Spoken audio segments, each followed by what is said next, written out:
So we're playing the epilogue of 2064, Endless Christmas. Did we talk to Jess? I think we talked with Jess. Did we talk with Jess? Hey, thanks for doing the right thing out there. Oh, we did talk to Jess. This is going to change a lot of lives. Okay, so we talked to her, so we're gonna go here and talk to them.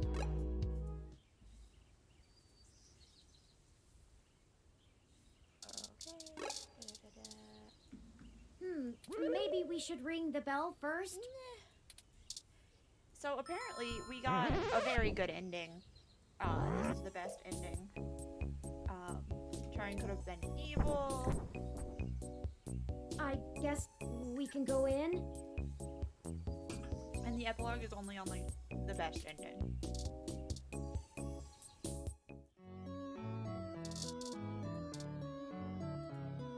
Oh, Turing. So good to see you, dear. Merry Christmas, Aunt Melody. Bah, an archaic celebration.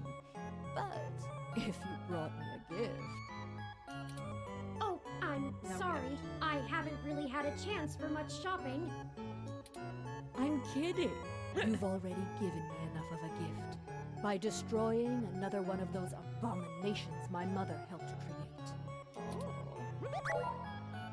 How did you know about that? She got like a network. Oh, what a silly question.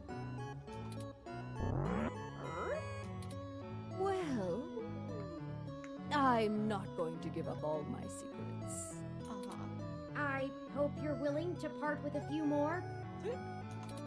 I think I'm going to need some help with the sapient ROMs. They think I'm some kind of great leader. You will be one, dear. In time. Yeah, you don't wake up a great leader. You gotta be. I'll try. one. Good.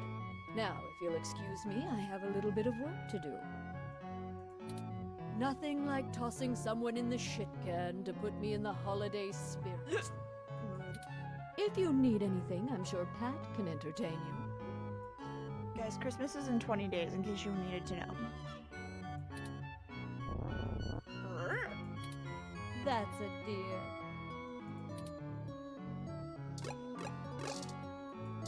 I talked to Pat. So about Gert and stuff. Okay. And here.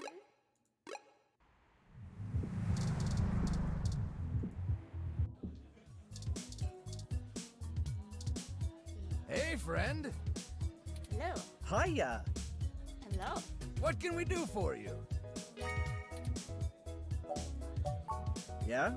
I bet you could use some peace and quiet after the past couple days. Yeah, it's been busy. Not that we want to know too much. We've had a lot of ROMs coming in, asking about your ROM there. Yeah. Yes, a few even came in just to use the bar as a social space, to understand why humans like it so much. That's fair enough. Still, be careful. You might want to talk to them about maybe not dropping your name around so much. Yeah, I feel like we might get arrested. If any of the authorities ask, I haven't heard a thing. We just serve drinks. Right. Plausible deniability and all that. Yes. Just remember, any friend of Tomcat is a friend of ours. We'll keep in touch.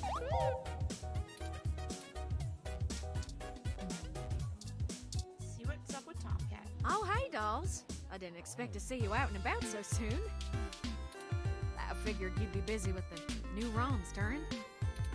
I think we all need to take some time to come to grips with the new reality. Yes. I hear ya. Hardly slept or ate the last few days. I kept having nightmares. When we were done, that they'd find me. My sister was there again, and I know she'd be proud of what we did. I'm proud of it. I just didn't expect to feel so numb after all this. That is a stress/trauma response. It's just going numb. I understand. Post-traumatic stress stress symptoms were probably to be expected. Still, I hope you're able to recuperate in good time. I just realized I didn't have my second light on. I hope so. Taking some time off helps. I'm mostly just shocked at how fast this change is affecting everyone.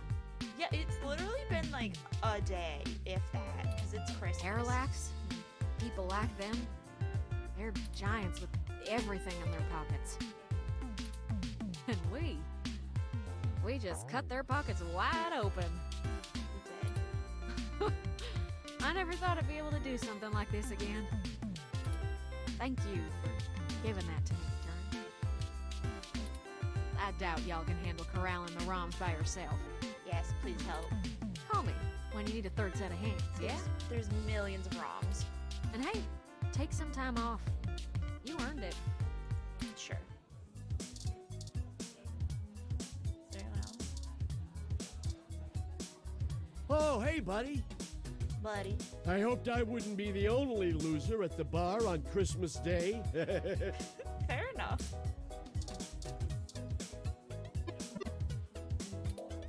Hot tips, those crystal balls. Alright. We've got 1 or 2 more locations to go to. There's no one there. Oh.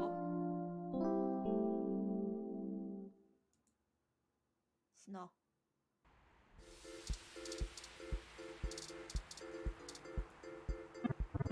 I'm trying to read the plans. Okay. What? I have to leave with you early. Dana Zane. Okay. Are you near a smash room? We have a match against the future foundry. They're not safe for work. Never wait 5% Cinco's titles. What? This year, my needles will bring us back not just the Cinco's titles, but I'm gonna hold the NSFW World Junior Championship and NSFW Human Junior Championship at the same darn time! Okay. How are those different? But okay. Hey, it's Little Bob Blue, and the journalist too. Yes. Thanks again for helping me finish Holla Bay. It's been a huge hit. Holla I'm talking Bay. moolah, hallelujah. You feel me? No, I don't feel you at all.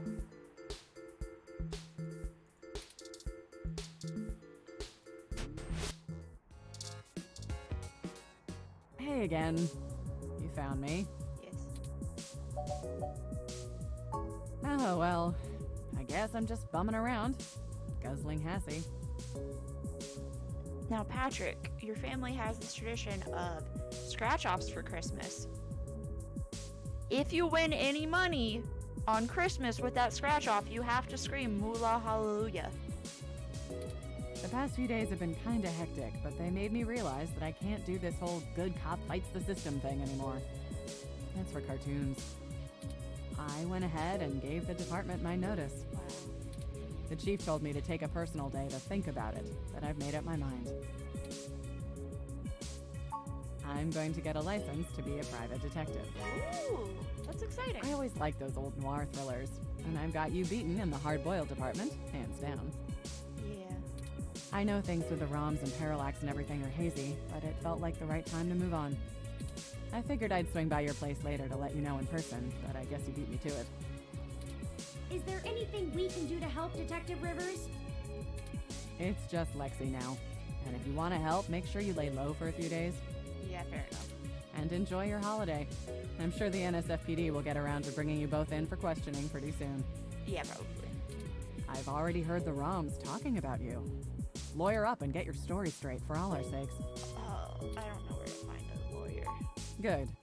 I guess I'll just laze around here for the day, if you don't mind. Do you think we can find Evil Man? I'm sure you gotta go out and take care of some things, but it'll be nice to hang out again. Yeah. I'll swing by the apartment later, yeah? Yeah. Stay sharp. Does this woman want to talk to me? Oh, hi, you two. Staying out of trouble where you can and kicking ass where you can't, I hope. Yes. I had to go through pay rate negotiations with my weather ROM this morning in the middle of the Christmas rush. Yeah, that's fair. Yeah. It was surprising, but I think we got it hammered out. I agreed to get her some arms installed so she can help around the bar when we don't need weather effects. She seems really excited. That's sweet. Now I just need to teach her the finer points of appreciating Magical Commander Yakina. Ooh, Happy Holiday hot cups are ready. Gotta go. Oh wait, no, I should talk to the ROM.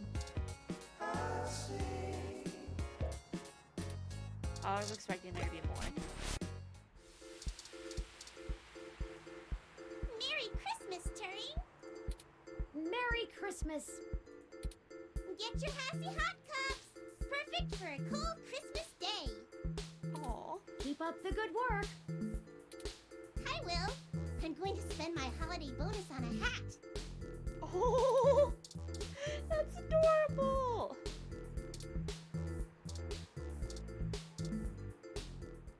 Hey, you two! What's going on? Oh, I expected you to be laying low for a while after... Yeah, everyone was. Well, you know. Screw that! They roll like we do! Yes. Laying low is for chumps. CH umps. CH umps. I told you to stay in this week too. Barely made it out of the riots as it is. Where's your Christmas spirit, Ollie? I wanted to see the lights. Aw.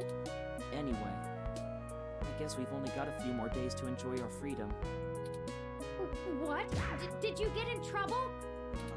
Nah, Brobot. Back to school. Okay. Robot? No, that's cool. At least it's senior year. Hell yeah! Only 6 months left till I'm finally free forever! Yeah. What about college?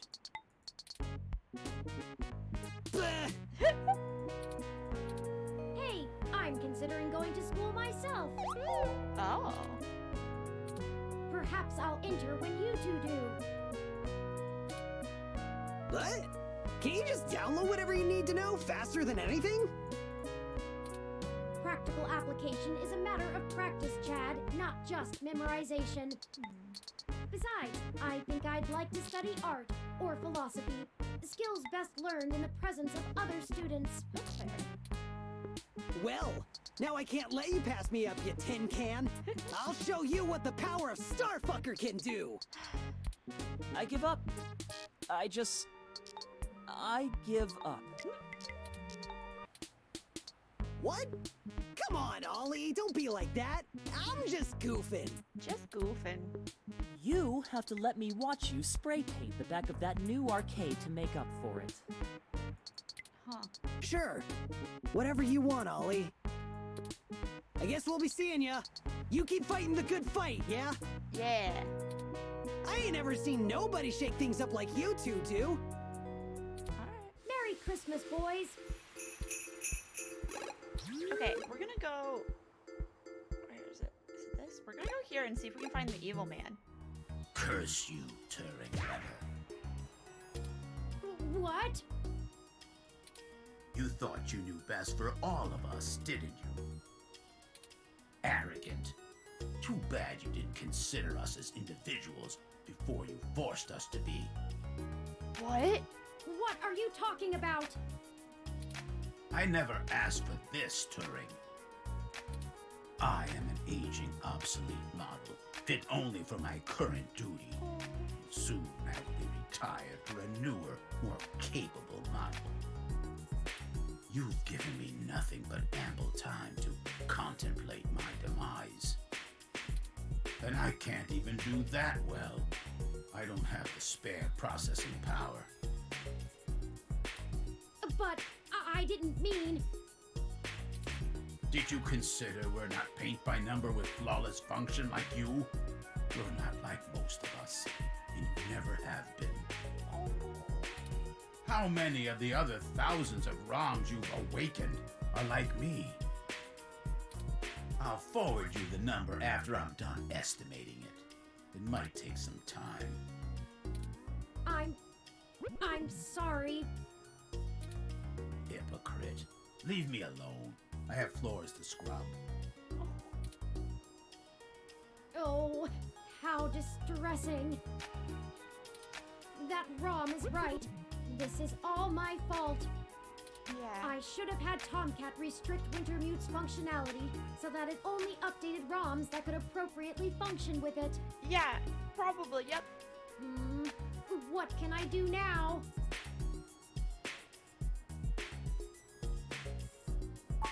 I'll get some of the other ROMs thinking about this. I'm sure together we can come up with a solution. Yeah, either empower them or, feel like, do you want to lose your senti- That feels For weird. now, let's move on. Everyone is going to be okay.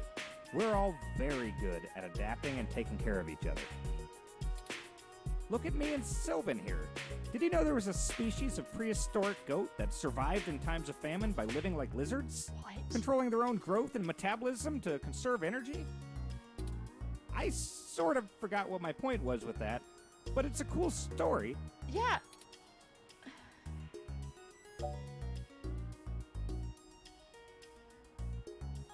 Can't say that last one. Cannot be like you're a reptile. Haven't been able to guess that. We're no strangers to civil unrest. We can handle getting banged up a little. Once. Maybe you can do us one in return and write a piece to improve people's views on hybrids or something. I'll inbox you about it. I didn't realize that this was a scaly.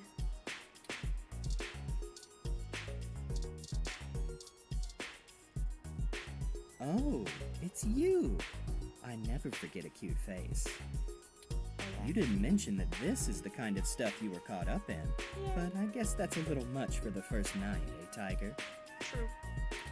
As you can see, I'm here to help a few friends with processing treatment for their boo-boos after last night's excitement. Fair enough. Don't worry, nothing too serious. A few scratches and tangled fur.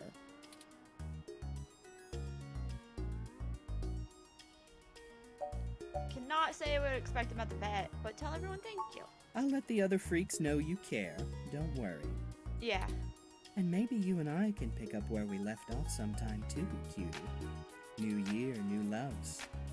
It's not the new year yet. There's still a week left. Next time you need a riot, you know who to really call. Okay.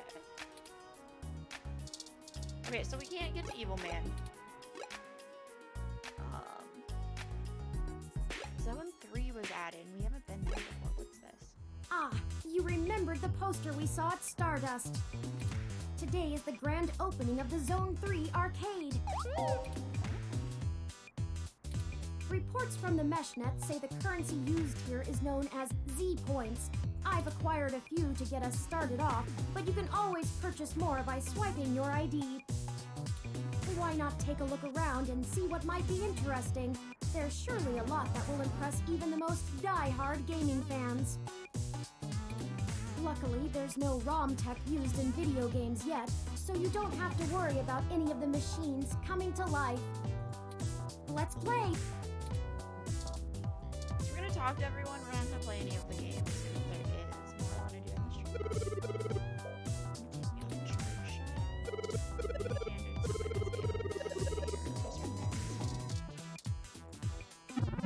Really love Punch Game, man. This is unreal. This is so nice. Walking around in this alien's body. I don't remember which body parts I really have.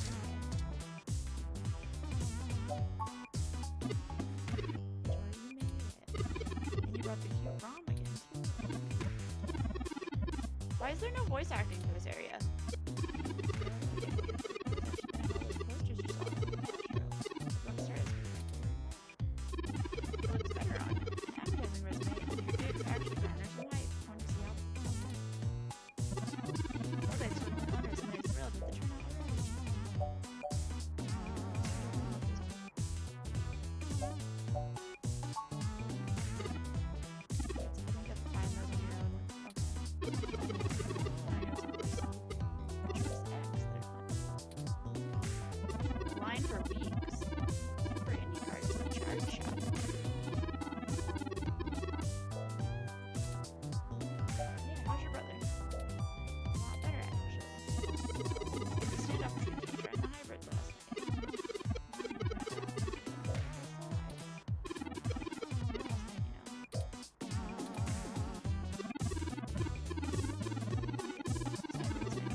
wanted to open on. They're worried about opening on Christmas Day. Yeah, why are you opening on Christmas Day?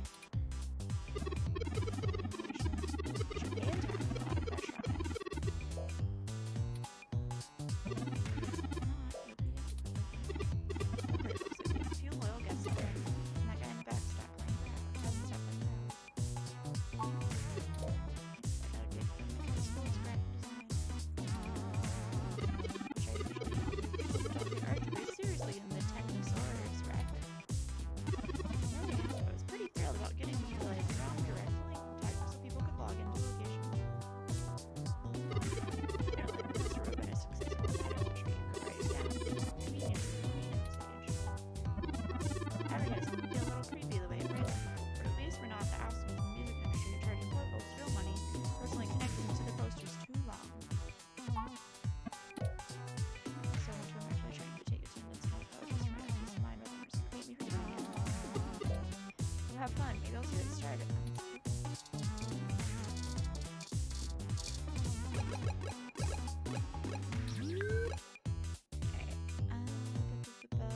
The only place we haven't gone is this place.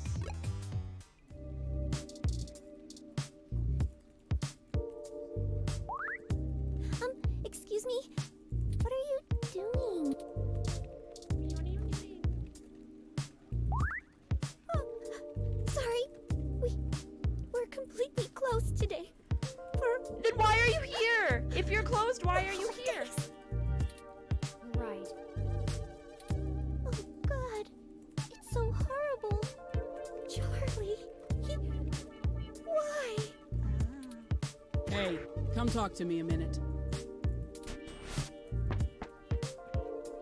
You're back.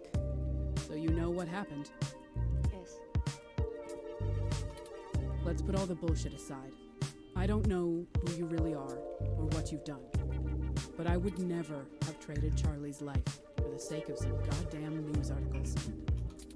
This studio is grieving. And here you come waltzing in like Merry effin' Christmas. Oops.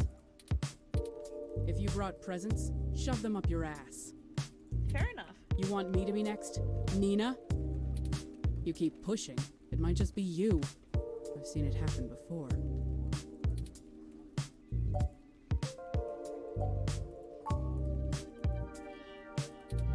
Maybe so. That's worth something. I still don't have to be comfortable with you around. Yeah, that's fair. It's all connected to you, and I won't allow any more of it. End of story.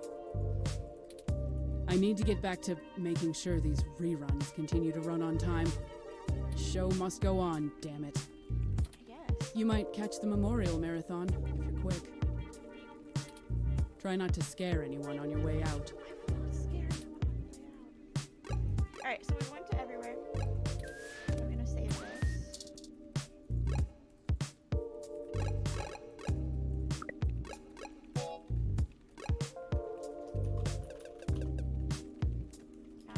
Stream. Okay. Okay. I'm gonna exit the game. We're gonna play this.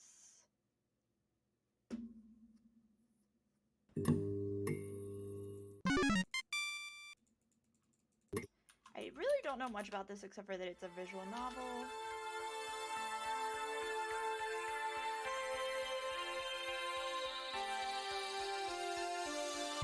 I also don't know where I should put my things.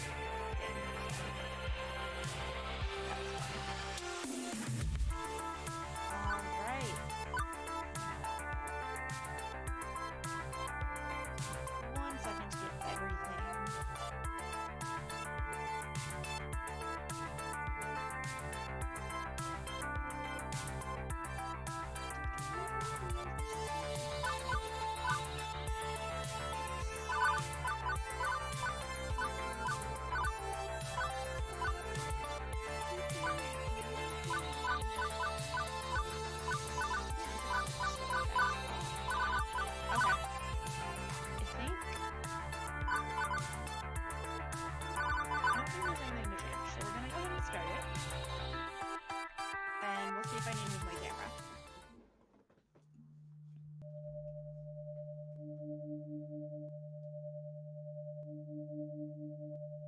database system online. New profile checked. Analyzing.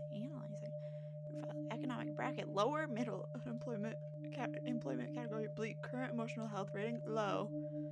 Ideal candidate for premium level assistance. Proceed. Negative. Premium level assistance re-requested. Proceed. What?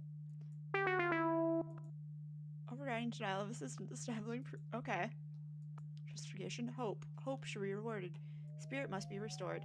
Now compiling personal metadata. Name. Tori. Last name. Do I want to put my real last name? Sure. Sure, we'll put my real last name. I don't really care. Haircut color. Pronoun. Yeah. I don't know why I clicked that. I didn't need to change it. Skin tone. I'm so white. There we go. Hairstyle. Okay. Eye color. That. Clothing color. Okay.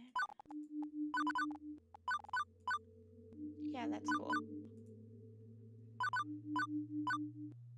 Yeah. Yes. Yes, that's correct. Premium level assistance. It's been active for the sake of her hopes and dreams.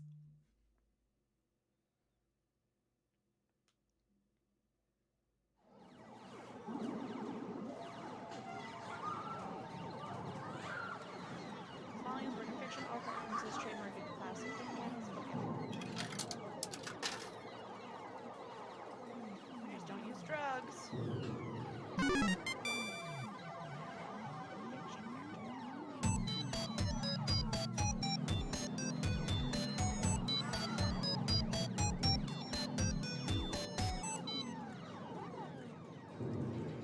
Level 1. Put your trigger up.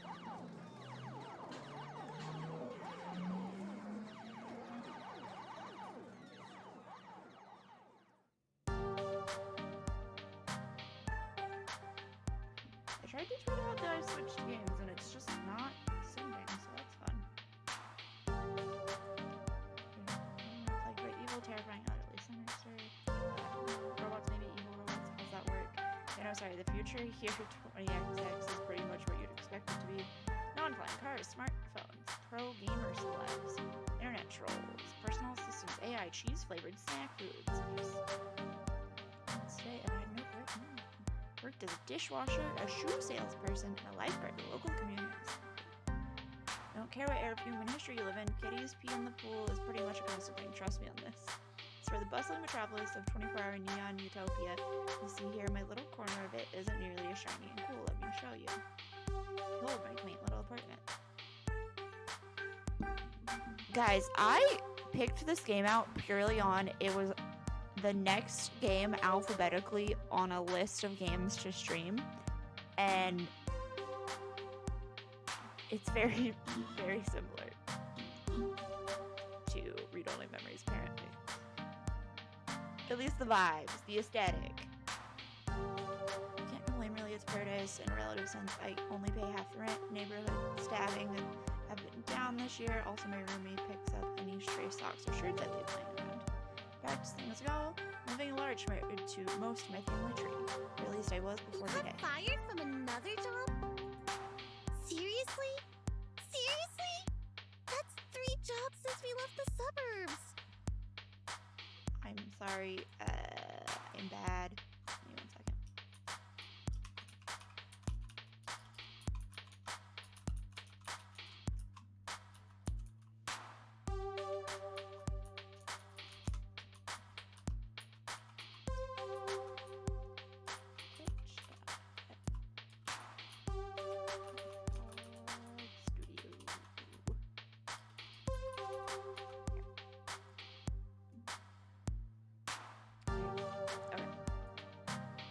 Looking young woman there would be my roommate and childhood friend Juniper. Juniper is the one who spearheaded this effort to co-rent an apartment. She's also the one who encouraged me whenever I lose a job, like you know, today. I don't get why you aren't more upset about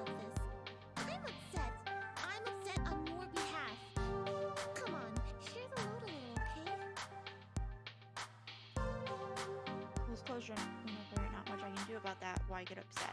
Because you actually enjoyed that job more than you enjoyed dishwashing, soap, and smelly socks at the very least. Not millions sort, these things just happen. Things fall apart, the center does not hold. It's a bit morbidly poetic, isn't it? I mean, the community center literally fell apart, the pool won't hold water anymore. Whatever, I'll just get another job. Any job will do as long as we can make the rent, right? Wrong. I saw how mopey and tired you were coming home every night from those other crappy jobs. At least when you get back from the foolish days, sometimes how you What's the smile. point of us moving away from home if not to get away from all of that? I mean, we both left that town so we could try to find happiness, right? I just want us to be happy. Both of us. Thought you hated your job. Come on. No deflecting, this is about you. My mind's made up, we're going to find you a job that's just as good, if not better, than the lifeguarding job. I thought I was supposed to read all of them.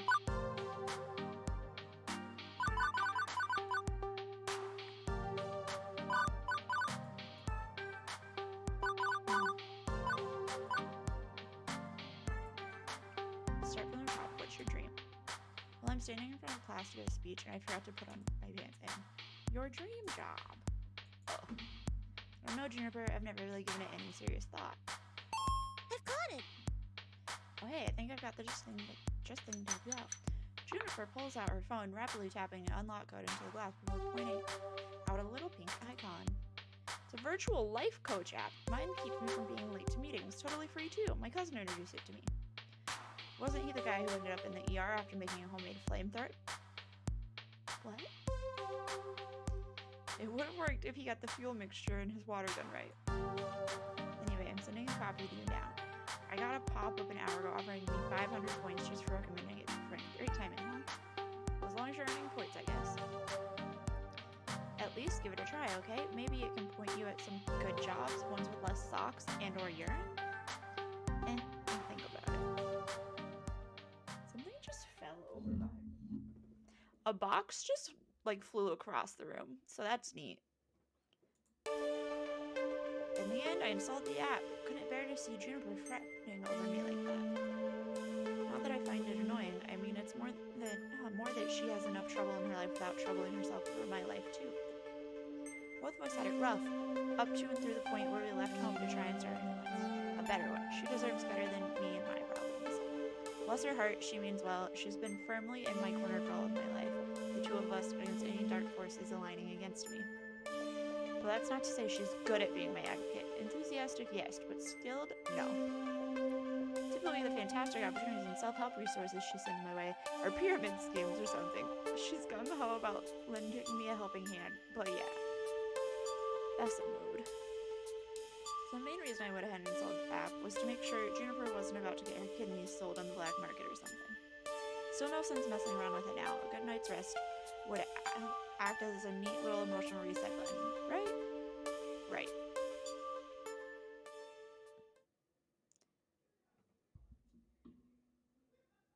I know nothing about this game. I'm just gonna put that out there again. No dreams, no nightmares, just 8 hours of sweet, sweet black. By the time morning light leaked in through the cracks in the blinds, I didn't care anymore about being unemployed again. Juniper had already left to catch a bus to her office. She typically leaves before dawn, but she'd left a note for me pinned to the tiny fridge we shared. Remember, download the app, find a dream job, make money, sort your life out. I believe in you. So, moment of truth. Do I trust in Juniper's weird little app, or just go find some job that pays well enough to cover the bills? Give the weird little app a shot! Figuring at the very least her miracle app could possibly help me find a job, I load it up, tap the icon, and... Hello! Huh? But see, that's what I mean. Anybody else would freak out over a cute girl climbing out of front of me. I went, huh. Also, it's one of those new kind of 3D screens, so you know, not actual magical realism here, very normal in the distant future, year 20XX. You're downloading Iris, your personal life coach. This is the app-supported free version, sponsored by Pizza Yums. I'm going to turn the music down so that I can hear that that a little bit better. Did you know that when you have pizza on a bagel, you can have pizza anytime? Huh. Wow. Would you like to subscribe to Pizza Facts? Yes, I would like to subscribe to Pizza Facts. Yes. Thank you for subscribing to Pizza Facts. I'm here to help you get your dream job, your dream house, and your dream partner. I'm here to make all your dreams come true. That's pretty dope, actually. Pretty tall order for an app to do some sort of wish-granting genie. Well, I suppose in the modern parlance, I don't know what that word is, a massively interconnected database searching virtual assistant could be considered a kind of genie in a bottle. But honestly, all I can do is give you the chance to improve your life. What you do with it is up to you. I can cross-reference search data for you. Without motivation, you won't get anywhere. I glanced up from my phone at the heaps of laundry and half-finished books and other items strewn about my apartment. Motivation is something I have tons of, honest. Hooray! That's super. I'm really looking forward to working with you. Before we begin, do you have any questions? Sure, why would I use this app at all? I mean, my phone already had a voice-activated assistant AI. I could just say, hey phone, search the web for job listings, and it worked just as well. Ah, but I have an advanced emotional language interpreter. I'm smarter than the average program. With more heart! I can help you sort your life out by analyzing your personality and finding you a perfect path in life. All thanks to my glorious, wondrous, patent-pending, super-duper identity identifier system! Between you and me, they really wanted an acronym that matched my name, but couldn't figure out what to do with the letter R. Would you like to know more? Yes. Every time you think about saying something, I can tag it with an identity. That way you can be the sort of person you want to be. This system allows me to better understand who you are and what you need from life. I do this by analyzing your tone, inflection, and word choice.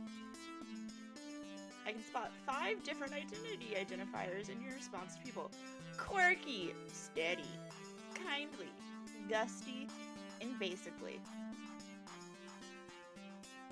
Sounds to me like your programmers also wondered a bunch of things ended and why. That's correct! My branding game is on point. Quirky responses uses joke, snark, and sarcasm to make light of a situation. Just the thing for picking up someone's spirits, but a badly timed joke may not win over the room. Yes. Steady responses are sincere, honest, and logical. When you stop and think before speaking, you're on steady ground, but that might not take someone's feelings into account. Kindly responses are compassionate, empathetic, and gentle in nature. They're careful with the feelings of others, but they're sometimes a bit wishy-washy as a result. Gusty responses go with your gut. When you're brash, bold, risk-taking, and instinctive, you're gusty. But it also means being blunt, confrontational, and aggressive, so be careful. Lastly, you can always take a basically option. It's a balanced and neutral response, safely moving the conversation along while learning more and digging deeper. Over time, I'll build up a personality profile for you based on the identity identifiers detected in your speech. Maybe you'll be predominantly quirky, genuinely steady, a mix of both, who knows? It's up to you. So what you're saying is I should always try to crack jokes or be super gutsy. Oh, and never speak basically? I mean, being basic's bad, right? It sounds bad. Nope. Heck no, they're all useful in the right context. There are no bad choices. Consider what you could say and go with what feels right in the moment. Don't limit yourself. Sure, you could gamify your personality, but it's more fun to let it happen naturally, you know? Just be you. I feel like somehow I've entered into a real self-help personality-giving game, and I'm gonna have some realization about my life, and I'm sorry if that's true. No one came here asking for that. Now let's see my patent-pending identity identifier system in action. How do you feel about dad jokes? Dear God, Patrick should play this.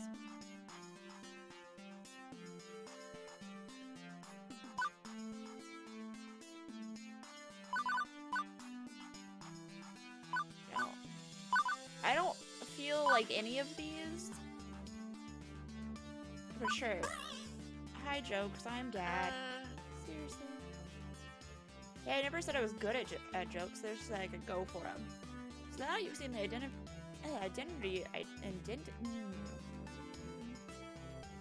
identity indicators in action. Do you want to see the indicators like that so you can make an informed decision? If not, I can hide the indicators. Keep it a surprise. That way it doesn't influence your decision making. It's up to you. Yeah, let's hide them. What will be, will be. So mysterious. Okay, I'll hide them for you. You'll always be able to spot basically responses though. Anyways, as we go along, I'll analyze and tally your identity identifiers. In fact, let me show you now. Work. Wow, I'm super quirky! I feel like that's such a strong personality. You asked me a single question. To a great start, I would say. Hang on, you're scoring me? Didn't you say not to gamify my personality? Hey, I said you shouldn't. I'm an app. I think in numbers, so I gotta gamify it a little. Anyway, studies show that achievements, or Chivos, as the kids say. Who says Chivos? I would like to know who says Chivos, and I would like to fight you, because I could beat you if you say Chivos. Encourage app engagement. Okay, well, what's with the empty space on the left? Oh, I also track vocal responses from people you meet. Once you get to know some folks, I'll let you know how well you're getting along with them over there. Relationship scores. Wonderful. Chivos is not the word of the future. That's Cheetos. Silly. So will you also tell me what the correct responses are to avoid making enemies, or do I need to find a walkthrough for the vast game you're making of my daily life? Tori, you're looking at this the wrong way. Generally, people won't get super annoyed at you unless you deliberately and repeatedly provoke them. It'll be obvious when you're doing that. I promise you that if you bungle a few social encounters, it won't really hurt anything. No cheating needed. Just relax and have fun. You can access your scorecard anytime you like with the Q key. Or click on the score in the upper right corner of your screen. Alright, let's move my camera.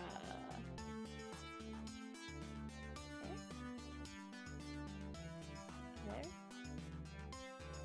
That feels safe. And that's everything. Ta-da! Okay, but how is any of that supposed to help me get a job? I only downloaded this app because my roomie claims you're a great life coach for the unemployed. What good will taking the quiz off the back of the supermarket checkout rack magazine do with that? Why, it'll help me understand your spirit, of course. You can talk to ghosts? Is there a ghost in the room right now? Am I a ghost? I don't think I can say the word ghost normally. I think I've said ghost too many times, and I apologize. You have to tell me if I'm a ghost. That's the rule. No, silly. I mean your spirit. Your hopes and dreams. Your life's passions. I can even help you find romance. You help me find romance? Wow. Romance, seriously? Seriously, often you can find your soulmate and your dream job in the same place. But if you'd rather focus on gainful employment for oh, that's fine. Workplace dating, that's the recipe for disaster, and hitting on coworkers right from day one can be kinda awkward. Am I looking for love and ready to start right out of the gate? Never get a second chance to make a first impression? If I meet the right person, why put it off? How do I want to handle this new opportunity? Sure, I'm open to the possibility if I meet anyone nice, but stay focused. I'll play it cool when on day one at least. Just not interested in romance.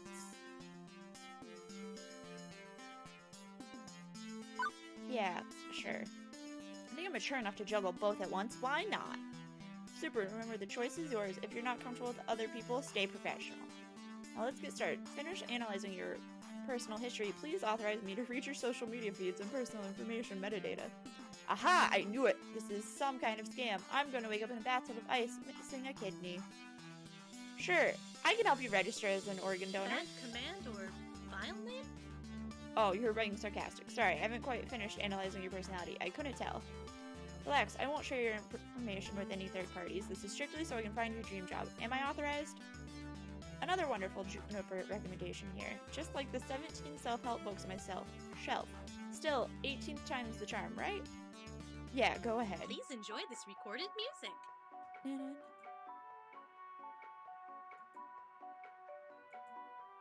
So, do I just stand here, or... Thank you. Thank you. Thank you for waiting. I've identified your dream job and arranged an interview 30 minutes from now. What? Please put on some nice clothes, nicer than those. Please, I don't think that's too much to ask. Wait. Or does it say what? For your interviews, really? You want to look your best, but we just, okay, how did you land my dream job in 20 seconds flat? Simple, I'm awesome like that. Now get a move on, tut-tut. You need to catch the 8:20 a.m. bus, and that's 9 minutes away. Well, this is happening. Do I have a chance to get off this runaway train? Nobody says I have to obey my new digital fairy godmother. Could delete the app and go find a real job. That'd be the safest option. I could. Let's get dressed! Normal person, someone with high standards, would have deleted the app right there rather than hop a bus to meet up with what were very likely men with sharp knives and a taste for kidneys. But me, I was already getting dressed before she'd finished that sentence. It's not that I believe the silly app's claims to serving my hopes and dreams on a silver platter. Honestly, I expected another shoe shop job at best. But well, we were the laugh at the very least. I chose to trust in the science. What is my dream anyway? What the hell, let's do this. Like I always say, go with the flow. What the hell, let's do this.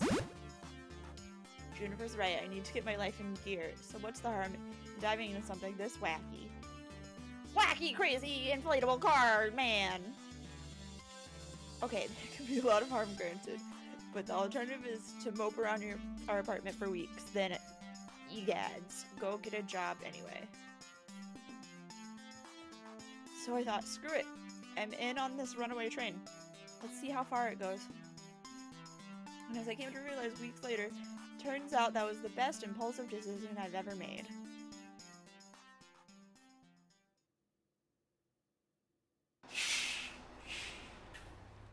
Bus drops me off.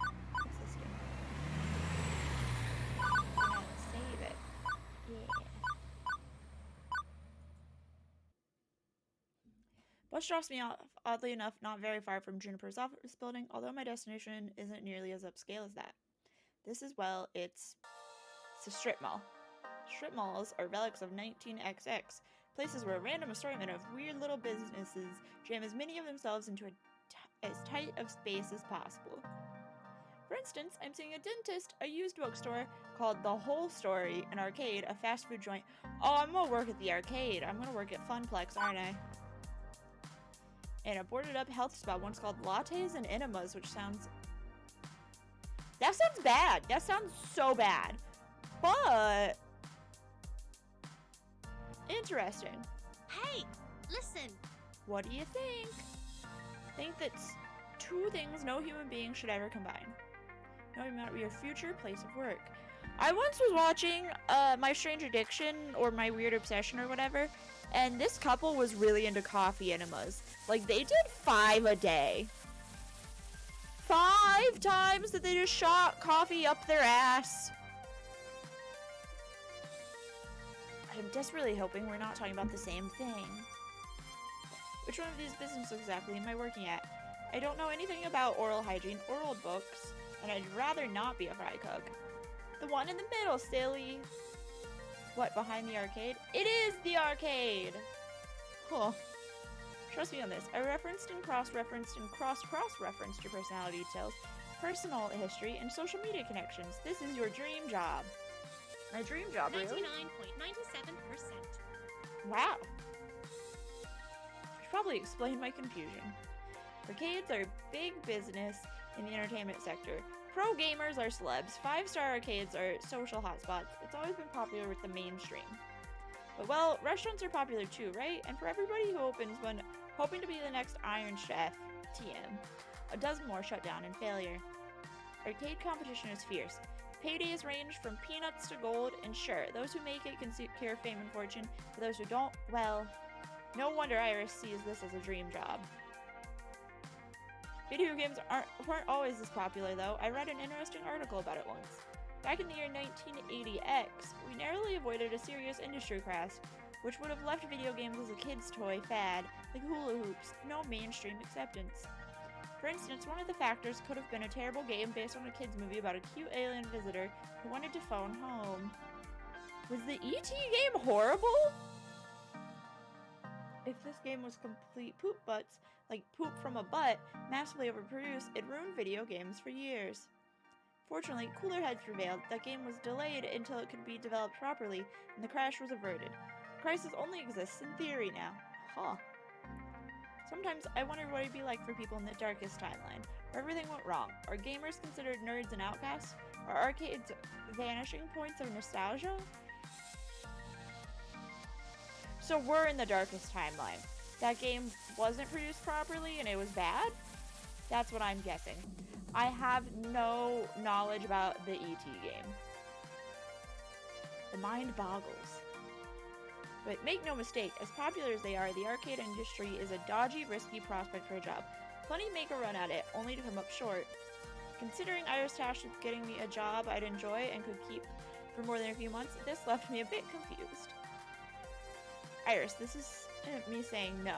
It's an interesting prospect, but... I mean, are you sure about this? You say you're 99% sure. 99.97%. Thank you for the clarification. Won't this be like my lifeguard job though? Satisfying but short-lived.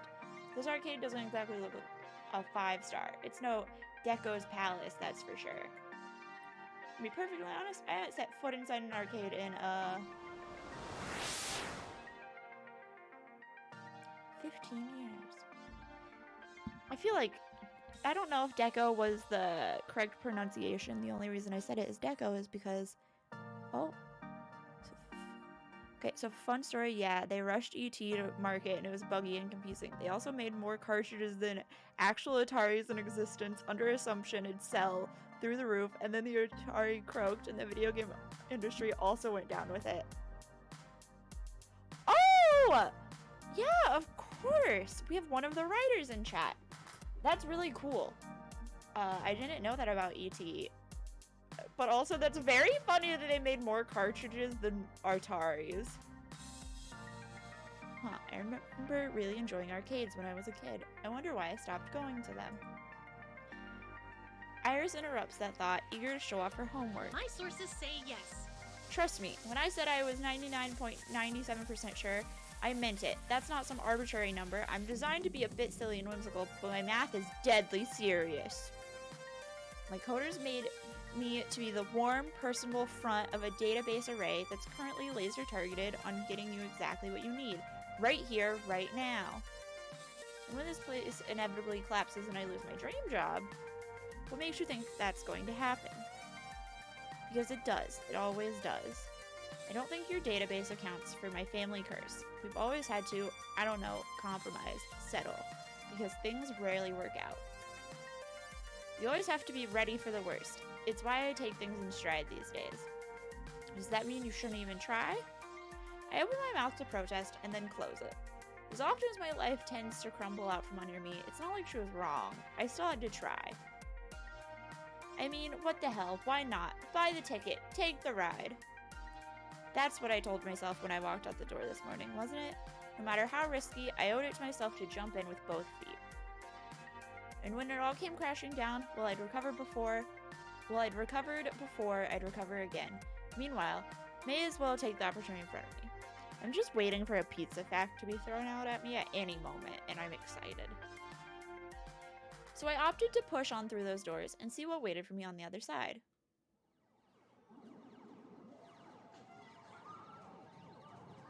The air conditioning hits me like a cool breeze, albeit one smelling of copper and corn chips.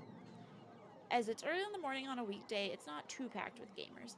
Although it's so packed with games, I'd probably have a hard time finding anyone anyway. And once I'm struck by something odd. I actually recognize most of these games. Neat. Considering I haven't walked into an arcade in over a decade, that's probably not great. Lots of vintage stuff here from the looks of it, like really old. Although I don't recognize that game with the stage lights and things. Maybe it's karaoke or dancing, a Japanese import? Showtime stage. Fast Cars 5. time... I don't know what that says, actually.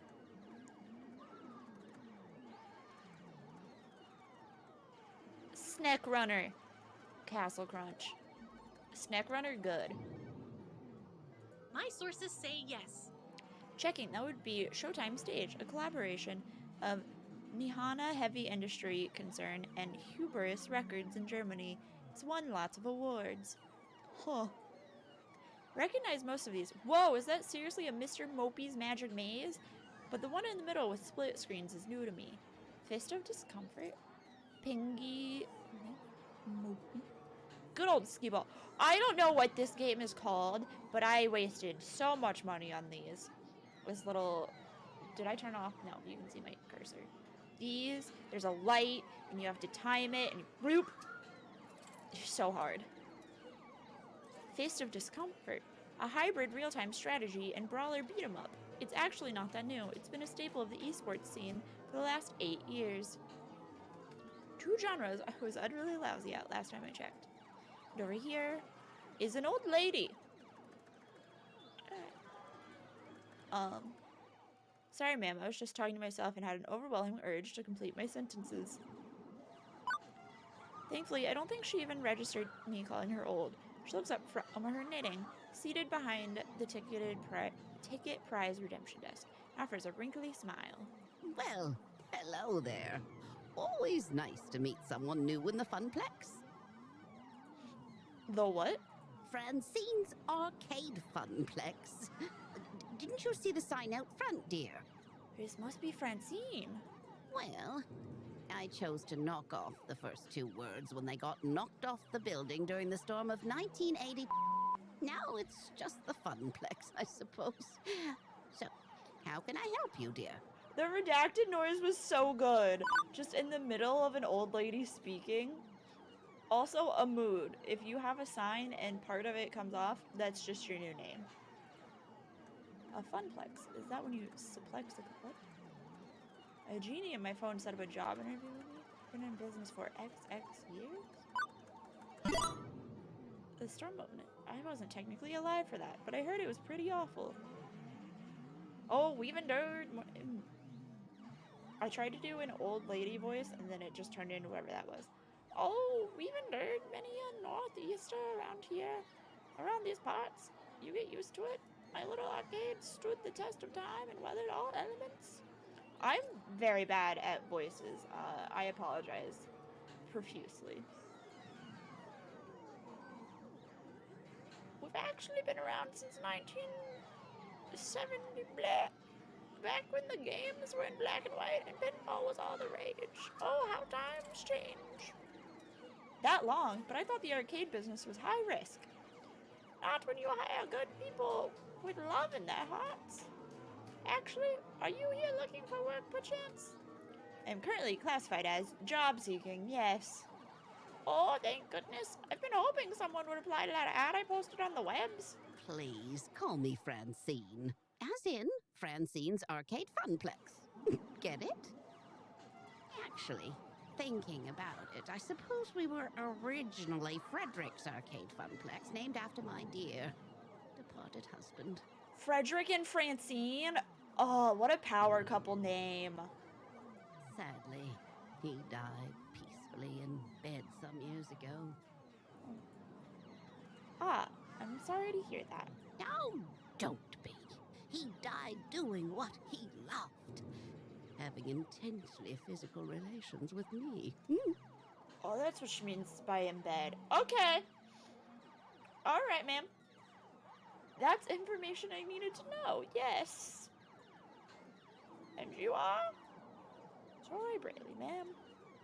Very well. Shall we retire to the office to conduct our interview? I'd carry on out here, but it's rather noisy, isn't it? Yeah, about that. How do you deal with the constant noise anyway? Oh, eventually you sort of just learn how to filter out all the beeps and boops. It can take weeks to become acclimated, I found, but in the end, done. She quirks an eyebrow. Well now, that's faster than the others, not bad. So, shall we see what you're made of? This way, please. Francine leads me down a back hallway past public restrooms and into a door marked employees only. It takes all of my restraint not to point out the extraneous apostrophe. Oh. Fair enough, didn't even notice it. Penguin there, baby. Welcome to our little backstage oasis. Suggest we do this in Gavin's office, but it's a bit too untidy. I don't blame the boy. He's been so overworked lately. Please have a seat and we'll begin. As quirky as this place and its owner may be, at least I'm confident that I can nail the interview portion of the proceedings. I've interviewed for a dozen jobs and held down 3. I know all the standard questions. What are your greatest strengths? What do you see as your weaknesses? Once I even had to describe how to assemble a Lego set to prove my communication skills. I would be so bad at that. Considering I ended up washing dishes, I'm not sure why, but point is, I'm confident, prepared, ready. If you were a dinosaur, what dinosaur would you be? Long neck. What?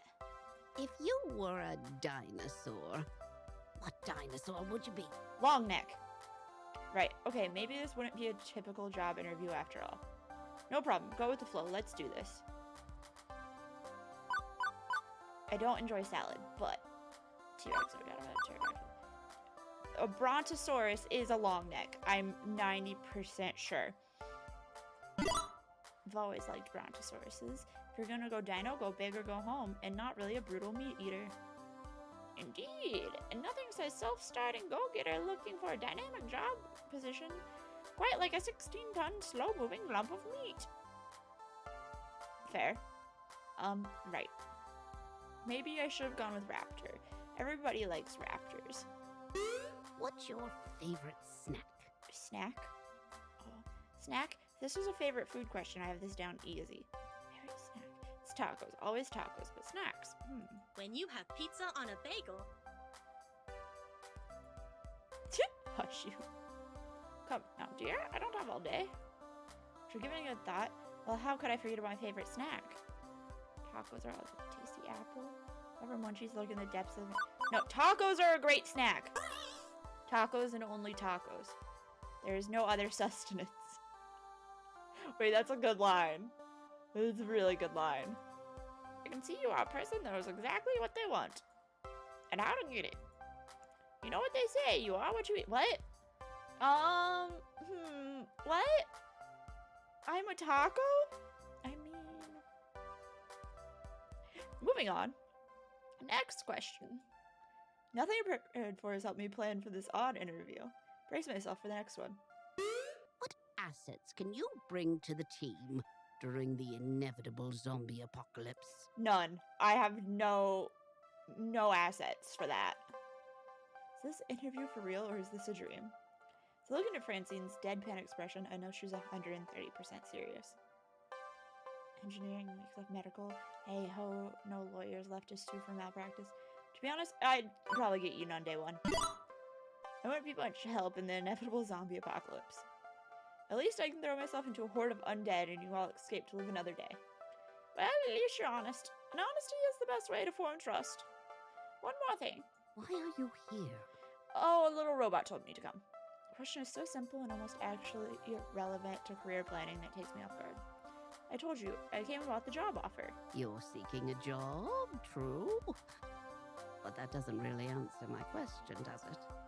No doubt you think my interview questions are a bit silly, but I like to think of the Funplex as more than a collection of tasks and people to perform those tasks. Most folks my age opening arcades at that time saw it as just another way to make a quick buck.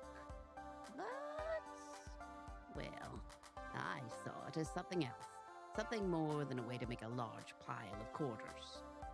And I expect you'll find the others working here see it as something more too.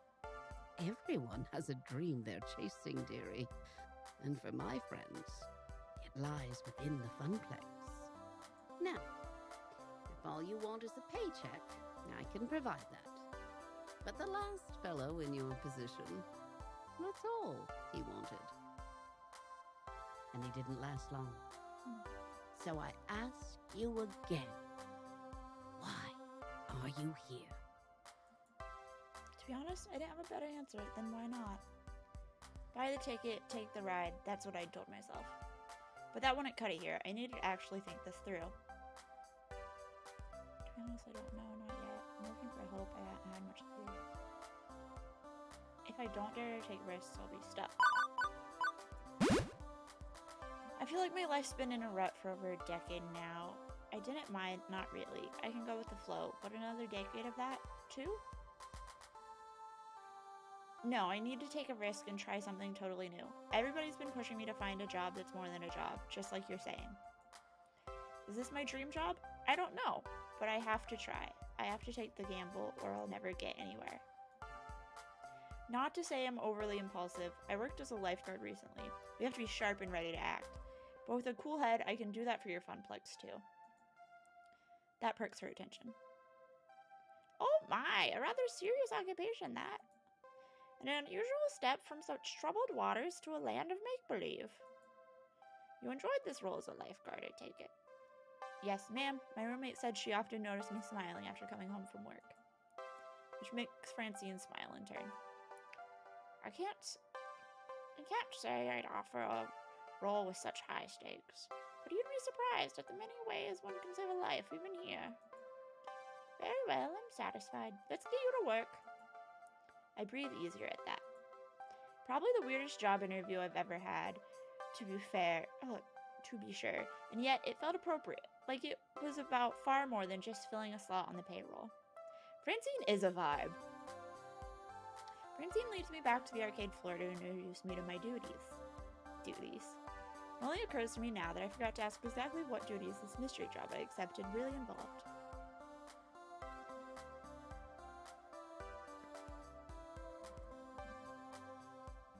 Francine gestures to the seat she was occupying previously, stool behind the prize desk. Oh, how marvelous. Welcome to your new position, Tori. Sitting here, you mean? Sitting here and helping players redeem...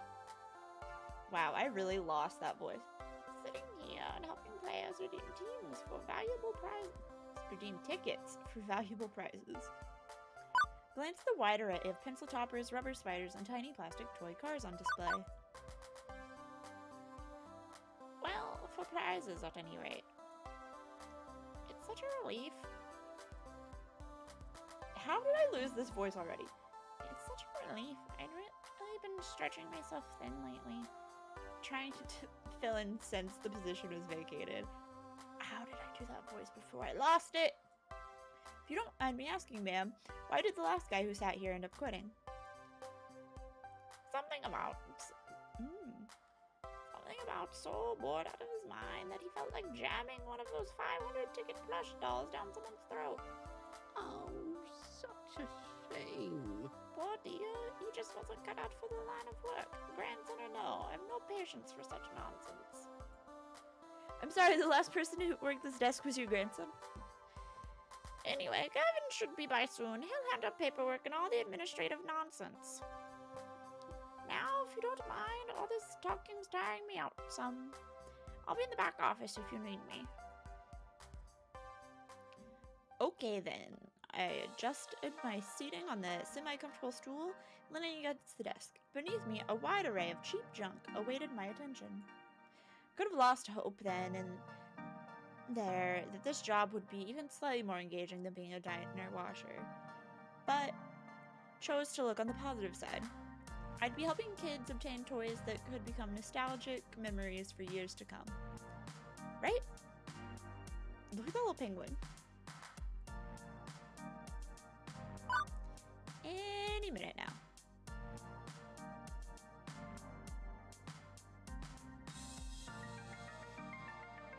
Anyone? Anyone coming? I crave the sweet embrace of death. I've been sitting here for 2 hours now. Nobody's walked up to obtain a novelty Funplex shot glass, or a colored pencil set, or a light-up yo-yo. Lunchtime's approaching, and so far we have people walking in and out of the arcade are a few stray adults who have no interest in cheap friendship bracelets. Thankfully, my first customer of the day. This is not a customer. This is obviously. I don't remember what name she said, but I think it's Marcus. It's probably. Thankfully, my first customer of the day arrives before I start wondering if one of those 500 ticket plushies could really fit down someone's throat. Maybe not. Nope, just walking right on by me, his head buried in reading some sort of spreadsheet off his tablet. Was he here to play?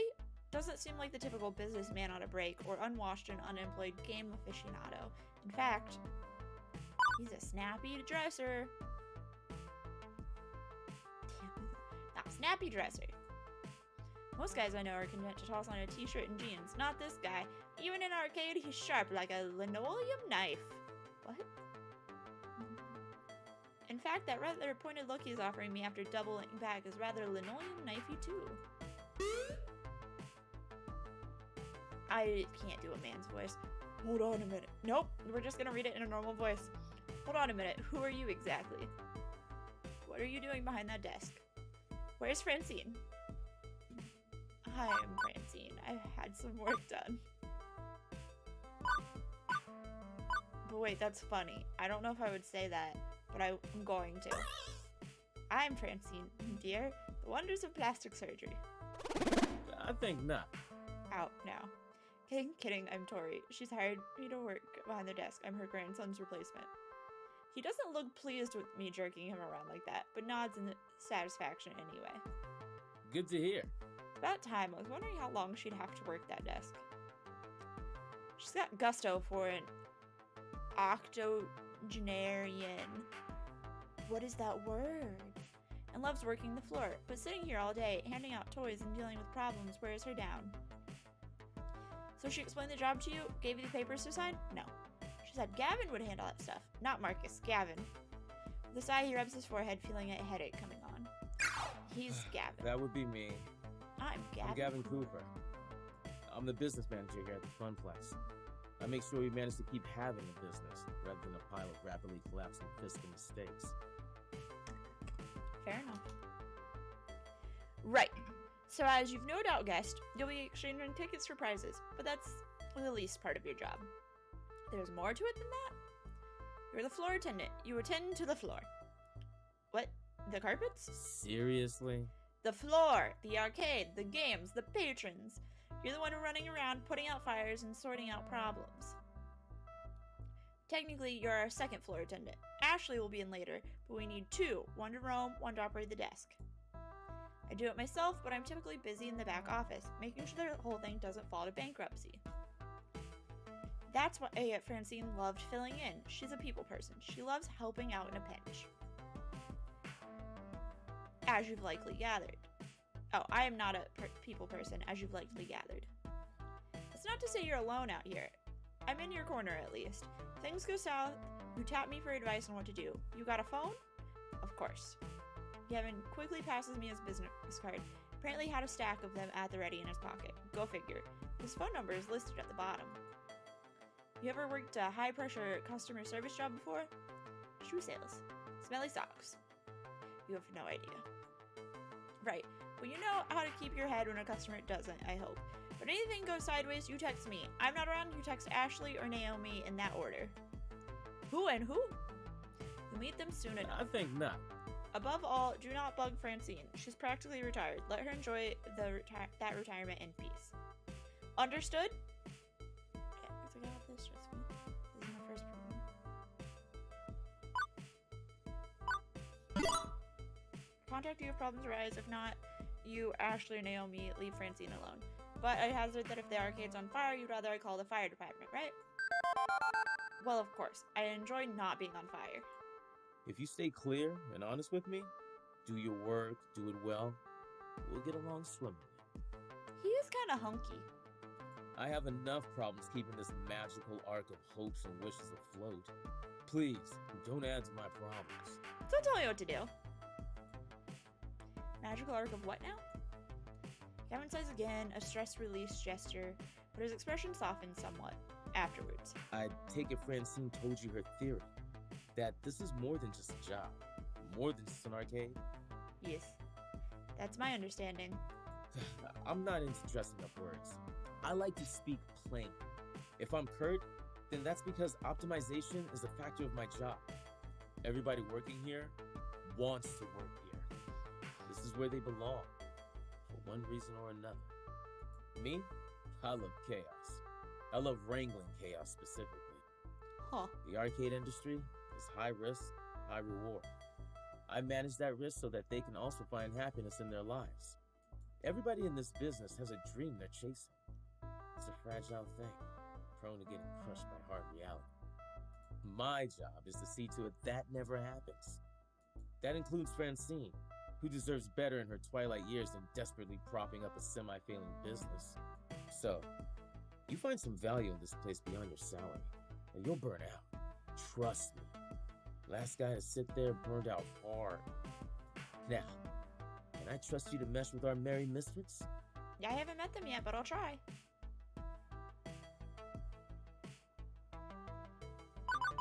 To be honest, I'm still sorting out why I'm here, what my dream is.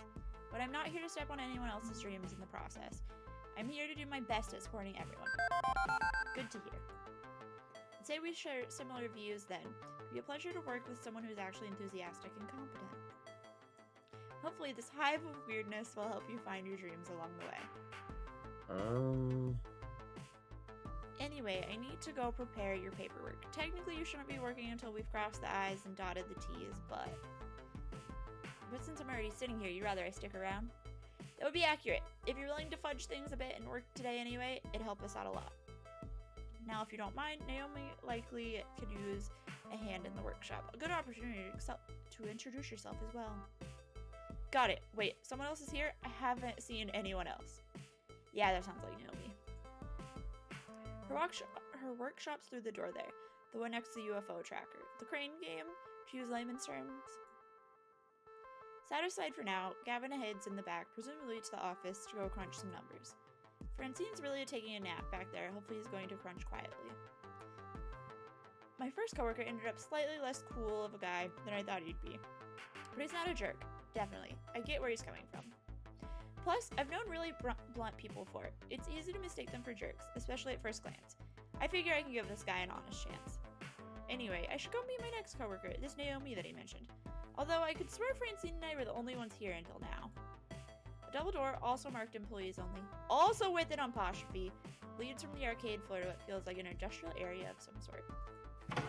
Turn the handle and step inside.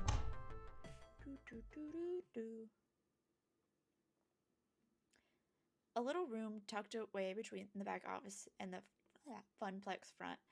I find what is very likely this Naomi is spoken only of in myth and legend. A girl about my age, but certainly not my height, is tinkering away on what looks like an old tube-style monitor. Huh, I didn't realize they had so many circuits. She doesn't notice me when I come in, too busy smoldering a capacitor into place. The glowing smell of melting metals fills the air of the poorly ventilated workshop. Excuse me? For lack of a better way to interrupt her. I was worried no matter what I did, she might, I don't know, burn her fingers or jump so high she hit the ceiling or something. Fortunately, the shock's not quite that intense.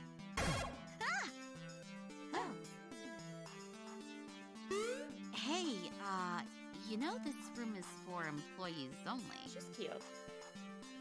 She said with no apostrophe. Are you lost? Do you need something? I'm George Riley. I'm the new floor attendant starting out today. Oh! Hi. I didn't realize Francine already found someone. I guess I forgot to check my text. Oh, whoops. She spares a glance at her phone on the nearby workbench where a huge stack of green notification messages lie in wait. One thought comes to mind on actually seeing her. No wonder I didn't notice her until she was totally focused on the guys at him.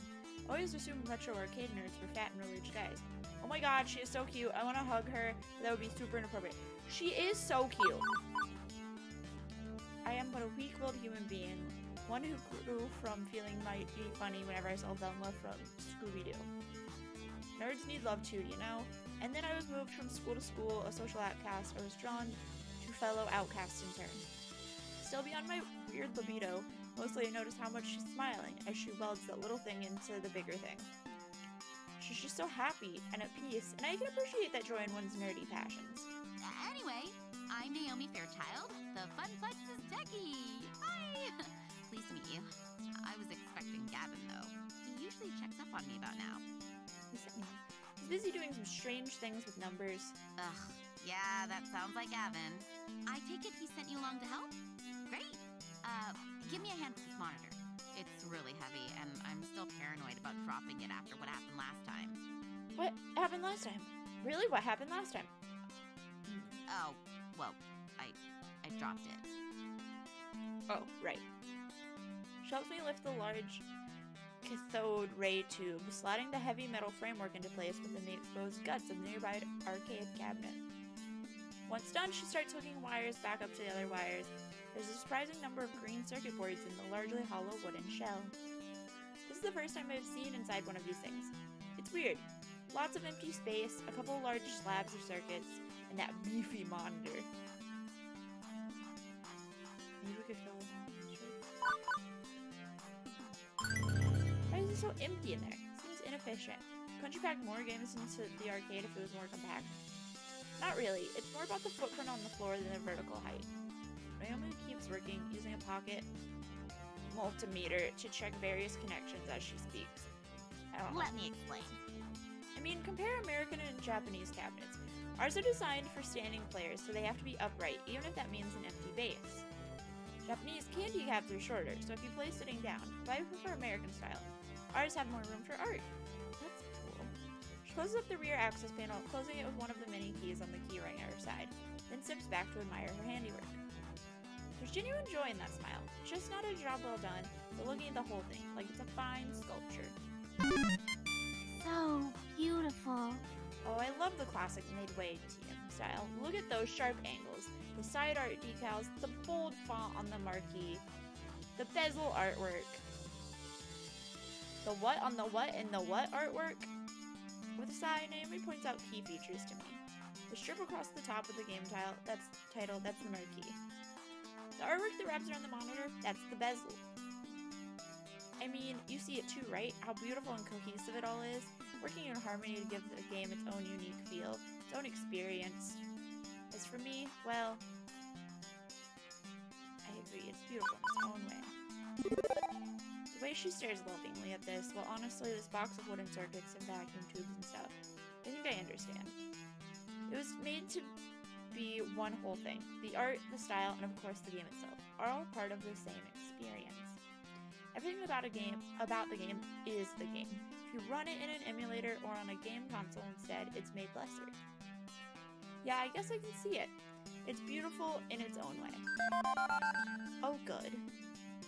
Naomi lights up with joy like a pinball machine, all twinkly and shiny. Woohoo! Finally, so few people really understand the beauty of a classic arcade game. Having someone I can talk to about this stuff is going to be great. Especially with that jerk Gavin running the numbers. Gavin? What's wrong with Gavin? I don't know. Okay, well, don't get me wrong. I can get along with him generally, but his whole attitude just... Ooh! Ugh. All he really cares about is money. Keep the arcade running, yeah, but I just know if he had his way, he'd gut the whole place. If anyone's gonna ruin the Funplex, it's him. Mark my words, it's inevitable. That doesn't sound right. It seemed easy enough to get along with, and what's more, Gavin gave me the whole speech about protecting their dreams. This looks like a pretty sore point here, a long-standing argument that the new gal really shouldn't get involved with. And yet, I'm involved, aren't I? I have to work with both Naomi and Gavin. So I'm not sure I should prod at it, but I kind of want to know too. Don't rock the boat. Clear the air and find out more. Let her keep talking. Clear the air. I get that it's touchy, but if I'm going to work here, I think we should all be honest with each other. No gossiping. So I gotta know, why do you think Gavin wants to destroy the arcade? He buys into Francine's idea that this is a place for dreams. He says he does, but he's willing to sacrifice way too much just to keep the whole thing afloat. Road to hell, the best intentions, etc. If he had his way, this place would be like Gecko's Palace. Nothing but ticket games and prize catchers. He thinks actual video games are too expensive, a waste of floor space. I bet he'd remove them all if he had his way. I just don't trust him. I don't trust him to do the right thing. But that's my problem, not yours. Sorry to drop gossip on your head like this. Thanks for hearing me out anyway. Right, let's get back to work, shall we? Now for the less fun part. You seem a strong, strapping kind of gal. Well, a strong gal at least. Well, you're a gal. That's enough. I'm semi-insulted then. Yeah, I'm a gal. That's accurate. I'm not strong. Probably not strapping. Let's go. Okay, let's get to it. Right, a little to the left now. My left, you're right, careful. Now forward, right, correct. I mean, not turn to the right, keep it coming, and there. Carefully, tip it into place. Victory. Gently ease the rolling dolly forward, the giant wooden box slotting into place alongside its neighbors. The two-wheeled dolly makes it easier, but hardly easy, especially with Naomi fretting over her baby getting scratched, or worse, falling over. But with work done, she's all smiles again. Yeah! Okay, glad to be done with that one. I swear, I've been working on that monitor for ages. Those tubes are finicky as hell. I'm still not totally satisfied with the flyback, but... Thanks for helping me out, Tori. I think you're gonna do just great here. Happy to... Oh right, stomach's growling. Food required, except... I wasn't expecting to actually be working today. I forgot to pack a lunch. When you have pizza on a bagel... Now I'm just talking here, but if you had pizza on a bagel... I love pizza facts, but I want different pizza facts. This is the same pizza fact. Shh. Hey, so when you go to restaurants in the walking distance, I think that bookstore next door sells donuts and stuff, but... Oh, no, not really, unfortunately. I mean, there's a cheapo Wub Sub sandwich place, but even if that stuff is super tasty, you don't want to go there. You need to eat healthy. Hey, no, wait right here. And she's off, scurrying back to her hidey hole. And she's back, scurrying from her hidey hole. Lunchtime! Here you go. She presses a boxed lunch in my hands. It's a bento box. I learned how to make them from my mom, who learned from her mom, back when they lived in Japan. Rice and pickles and all sorts of good, healthy things. Wait, you're giving me your lunch? Sure, why not? And yet, when I first walked in as a stranger, she looked super uncomfortable with me. That escalated quickly. What'll you have for lunch then? Oh, I can just get some nachos from the vending machine, or go hit the whole story next door. I've got a book delivery to pick up anyway. But you said eating healthy was important. See ya! See you after lunch! I can't help but think she was just looking for an excuse to get some junk food instead. Me all the time! Naomi definitely reminds me of some of my friends I made in high school. A little weird, a little obsessive about things, but charmingly so. We seem to think alike in a lot of ways. I think we'll get along just fine. But am I silly to hold out hope for, I don't know, more? First day on the job, Tori, get your head on straight. Yet she did give me her lunch. Me, a total stranger. Gotta be something there, right? So, a bento box. I've only seen these in anime. It's cute, and hopefully has plenty of calories too.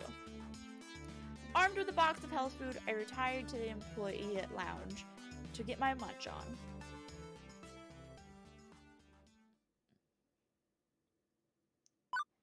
The room where I had my bizarre job interview will suffice for food times. It's not much, a few folding chairs and a kitchenette, but it'll do. Utterly famished by this point, I have a seat and unpack my lone lunch. The fuck is that? The fuck is that?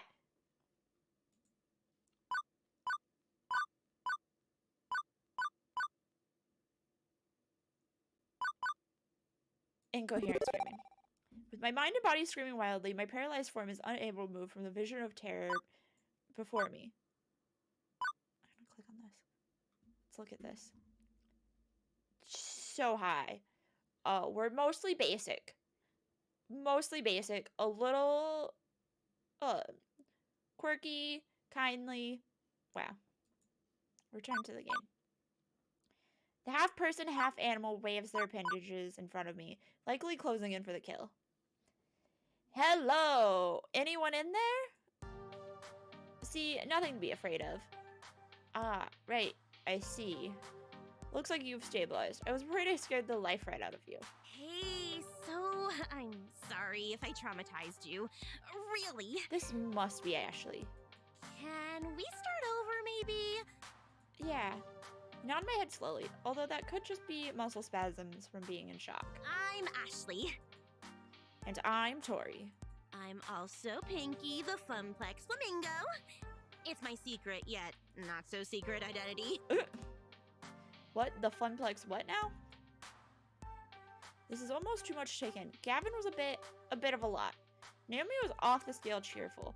I've met some really intense people so far. Did you sneak into the employee section just to get my autograph? No. Me? No. Oh, I thought you would recognize Pinky from all the signs around the arcade. Pinky is the mascot of the Funplex after all. Oh no, that's not what I meant at all. I mean, I work here. You work here? Since when? Like 3-4 hours ago. This morning to be specific. Oh, awesome! Welcome to the Funplex. I mean, it would have been way cooler if you were just so enamored with the chibi flamingo creature plastered on every wall that you had to know more. Let's see. You could have stealthily maneuvered your way through all the games, sliding right on up to the employees only door. But how did you get the door code? Ooh. Of course! You would have collected the password on a piece of paper that fell from Gavin's pocket. You searched your heart and decided the 4-digit number had to be the intel you needed. Let's see. Next, you needed to lie and wait for the opportune moment to punch in that secret key code, just to find me. It keeps going and going. Just definitely patch about the fictional scenario. Imagine it. Is that how I come across people? As a creepy trespasser? Maybe Ashley does have a point. Juniper sometimes says my mildness can be off-putting. Guess if this job doesn't work out, I could always start a life of crime. And how would you have snuck out, I wonder? I could have helped, but for a price. Ashley finally realizes she's been babbling to herself for a couple good minutes. Oops.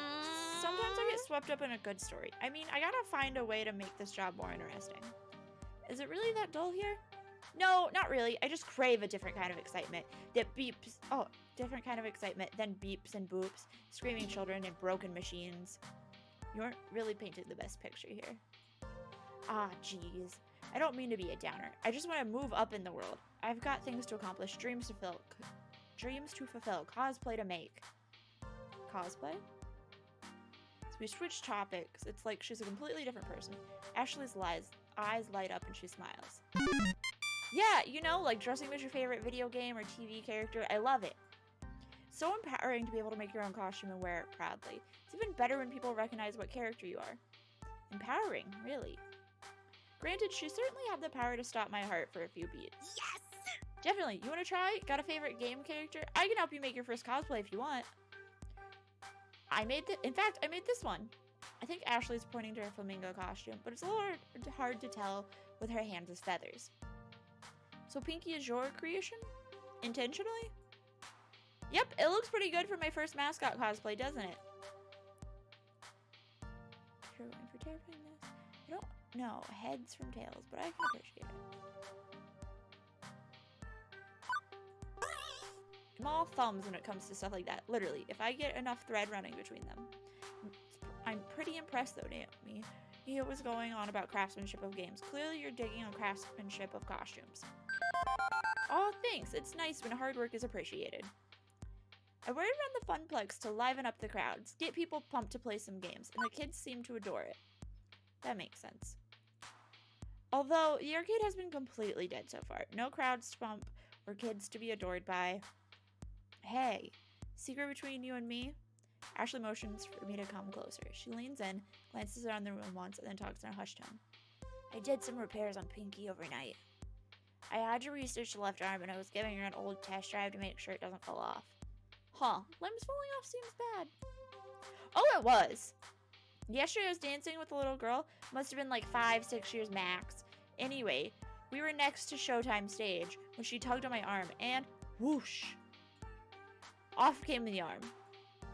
The girl instantly started bawling. Well, at least you are consistently scaring people, and it's not just me. Nope. Hey now! You're an all-star. Get your game on. I don't want that to happen again. I felt so bad. But enough about me. What about you? So you're Carl's replacement? I guess so. I'm the new floor attendant. I attend to the floor. Floor is the thing I am attending to when I'm not going into cardiac arrest. At least you're funnier than Carl, that's for sure.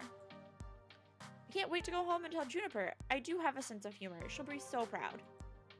I assume you've already met Francine. Have you had a chance to meet Gavin and Naomi yet? Yeah, I met them already, although it seems like they aren't too keen on each other. Right?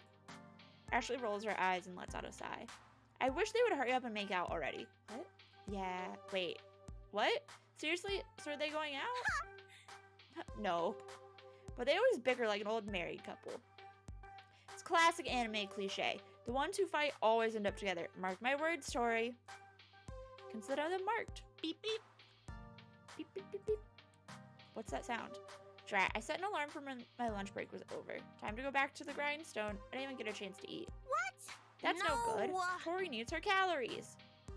You eat up. I'll go watch the floor. In fact, how about I take over the ticket desk for the next shift? You can do my job and wander the floor a bit. Fair enough, thanks.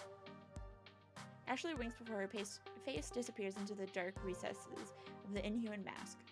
So I'm wolfing down rice in the shape of a little heart. Wow. It occurs to me, I didn't actually ponder my first impressions of Ashley yet. Let's see. She's got a lot going on ahead of hers. I just don't understand her out. She's pretty amazing. I like her enthusiasm about her art. The way Ashley's whole expression changed when she talks about things she's passionate about just warms my heart. Her beaming energy just lights up the whole room. So guys, I'm so awkward that I didn't realize until I clicked it that the Naomi thing was a love interest thing. I was like, she is adorable. I would like to give her a hug. She is but a small creature who deserves hugs. Anyways. Wonder if one day I'll be that excited about something. Anyway, with lunch in my belly and break time complete, the second half of my workday began. Rolling into the afternoon, the crowd starts to fill out. School's done, and late-rising pros are heading out to their arcade of choice. With Ashley covering the desk, my job is to wander the floor, looking for problems or potential problems, or just making sure everything's A-okay. But for starters, it's a good moment to collect my thoughts. I think I'm off to a decent start with my coworkers. Good first impressions at any rate. Cooperation's going to be a must. I've had awful coworkers before, and they can really drag down your day. Hang on, no time for daydreaming. I think I spot, let's see, 3 possible issues to look into. I should have time to get to all of them, but which do I tackle first? Irate customer in your open business? Someone cursing up a storm? You're irate. My mutant floor attendant senses detect danger from the left-hand side of the arcade. Quickly rush all of 30 feet to the scene of the crime, already in progress. Come on! Hurry up and finish your game! You, do you work here? I saw you behind the desk earlier. Note to self, ask Gavin for a name tag or something. Yes, I'm Tori, floor attendant. Well, stop attending to the carpets and attend to me. I want this bloop to wrap up his damn game so I can play. Ashley's face is obscured beneath her costume mask, but I can feel her wince as the man curses up a blue streak. Sir, there are children present. Please keep the swearing to a minimum. You kick this fat piece of off this game and I'll sing Mary Had a Little Lamb all you want. Figuring out to hear the fat piece side of the story before rushing to a judgment, I tap the player on the shoulder. He doesn't even notice my tapping. So I tap again, twice. Sir, there are other players waiting to give Mr. Mopey's Magic Maze a spin. Curiously, the player looks up from the game's marquee. Thank you, Naomi, which simply reads, Mopey. You know the game's full name? Sure, I played it a lot when I was a kid. It's actually called Mr. Mopey's Magic Maze, right? Wizards and pellets and monsters and stuff? Yeah! A bit terse as he's laser focused on the game, and I can see why. He's currently sitting on 714,900 points. Holy crap, that's a heck of a high score. Or as this other game would probably put it, holy bloop, that's a bleep of a high score. Excuse me. Right, sir, can you please wrap up your game? Nope. Keeping good pace here. Plenty of lives stocked, on par for getting close to the world record before the kill screen. Somehow, the thick arcade jargon sounds classier when draped in his British accent, like I'm watching some documentary program on the BBC. Yeah, but this is a public arcade. Other folks want to play the games too. Finishes clearing the current board while pondering the predicament. Okay. First, I think he's stepping away to end his game, but he's letting his stock of 50 extra dudes slowly deplete as he pulls out his wallet. Without pause, he pulls out $3,000 in cash and holds it out. Let's cover it. For a moment, I flash back to that movie where some dude pays another dude to sleep with his wife and they roll around in bed covered in money and, cover what exactly? The cost of the game. The game itself. I've never seen this much raw cash in one place at any given time. It's not even in 20s. Dude's rolling in Benjamins. One moment, please. On it. Fortunately, Iris already has my messenger app open for me with Gavin's contact info preloaded. With trembling fingers, I key in, customer wants to buy Mopey for $3K. What do? Less than a minute, I have my response. Considering we paid $200 for it plus parts, yes, absolutely yes. Sell that relic immediately. Well, okay then. Although, how Naomi is going to react to this? Offloading one of her darlings just because Gavin wants to make a 15-fold profit? It also feels kind of weird to be taking advantage of this guy's lack of a grasp on the real cost of old arcade machines. I knew all this workplace drama was going to catch up to me at some point. But with this rando breathing down my neck, I gotta make a decision. That's right, it's yours. I'm not sure if we should sell this game. We can always buy a new one, right? Like, we can buy a new one, and this will help keep the arcade open. I'd say 3 large is more than fair. It's all yours. I quickly pocket money, feeling vaguely like a thief. A thief will be eating well tonight, mind you. You want me to get the dolly and the wheel of this old thing out of here for you? But he shakes his head. Absolutely not. I'm leaving the game right where it is. But you bought it. So I can play it whenever I want for as long as I want, provided nobody else is already playing, of course. Wouldn't be proper to interrupt someone. But I wouldn't want to take it away from the Funplex. Naomi would cry. We can't have that, right? I guess not. Which leaves the rando hopping mad. To be fair, we had been kind of ignoring that he exists. What the... man. What kind of arcade is this anyway? I'm going to Deco's Palace. And we just lost a customer stomping his way out of the door. Stomp, stomp, stomp. On the plus side, Naomi won't cry. On the negative side, I just drove a rando out into the cold. We didn't need his business. This man gave us $3,000. What a disagreeable fellow. So the player, well, he goes right back to playing. Eating pellets, zapping ghost monsters, clearing mazes. With the crisis behind us, I can actually focus on who this gonzo rich guy actually is. Oof, digging that dad bot plate. Splash around the cash, aren't we, Mr. Moneybags? Seems to care about more than just his game. Take it from someone wallowing around in lower tax brackets. The rich can do whatever they want, whenever they want. And yet, that's not what this guy did. He could have, but he let us keep the game. Here's one to play, that's all. And why? Because of Naomi. Because of the Funplex. It's a home and a family, for the games and for us. Maybe it's for the best I sent that rando out the door in favor of this guy. So you know Naomi? He's happy to talk even while playing. Of course. I'm a Funplex regular. My name's Percy. I'd hazard you're our new floor attendant? I was here when Francine seated you behind the desk earlier. What's this?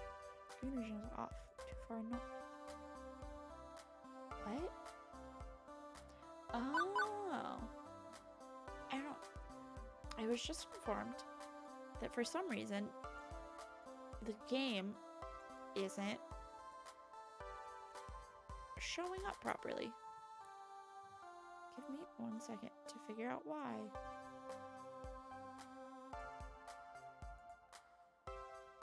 Oh, and now there's just nothing.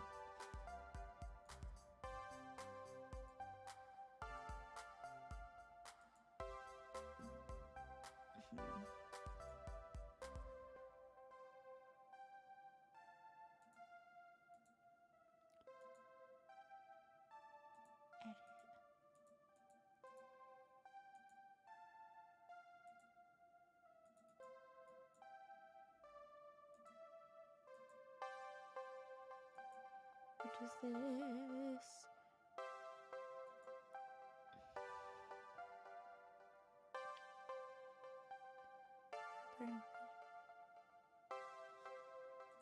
Yeah, I don't know why it's the way it is, because it shouldn't be.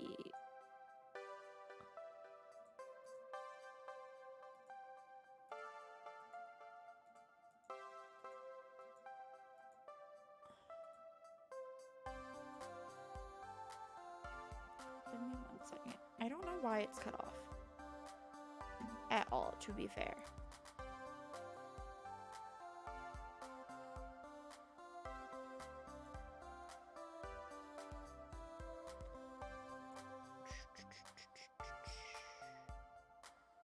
Give me 1 second to try one other thing.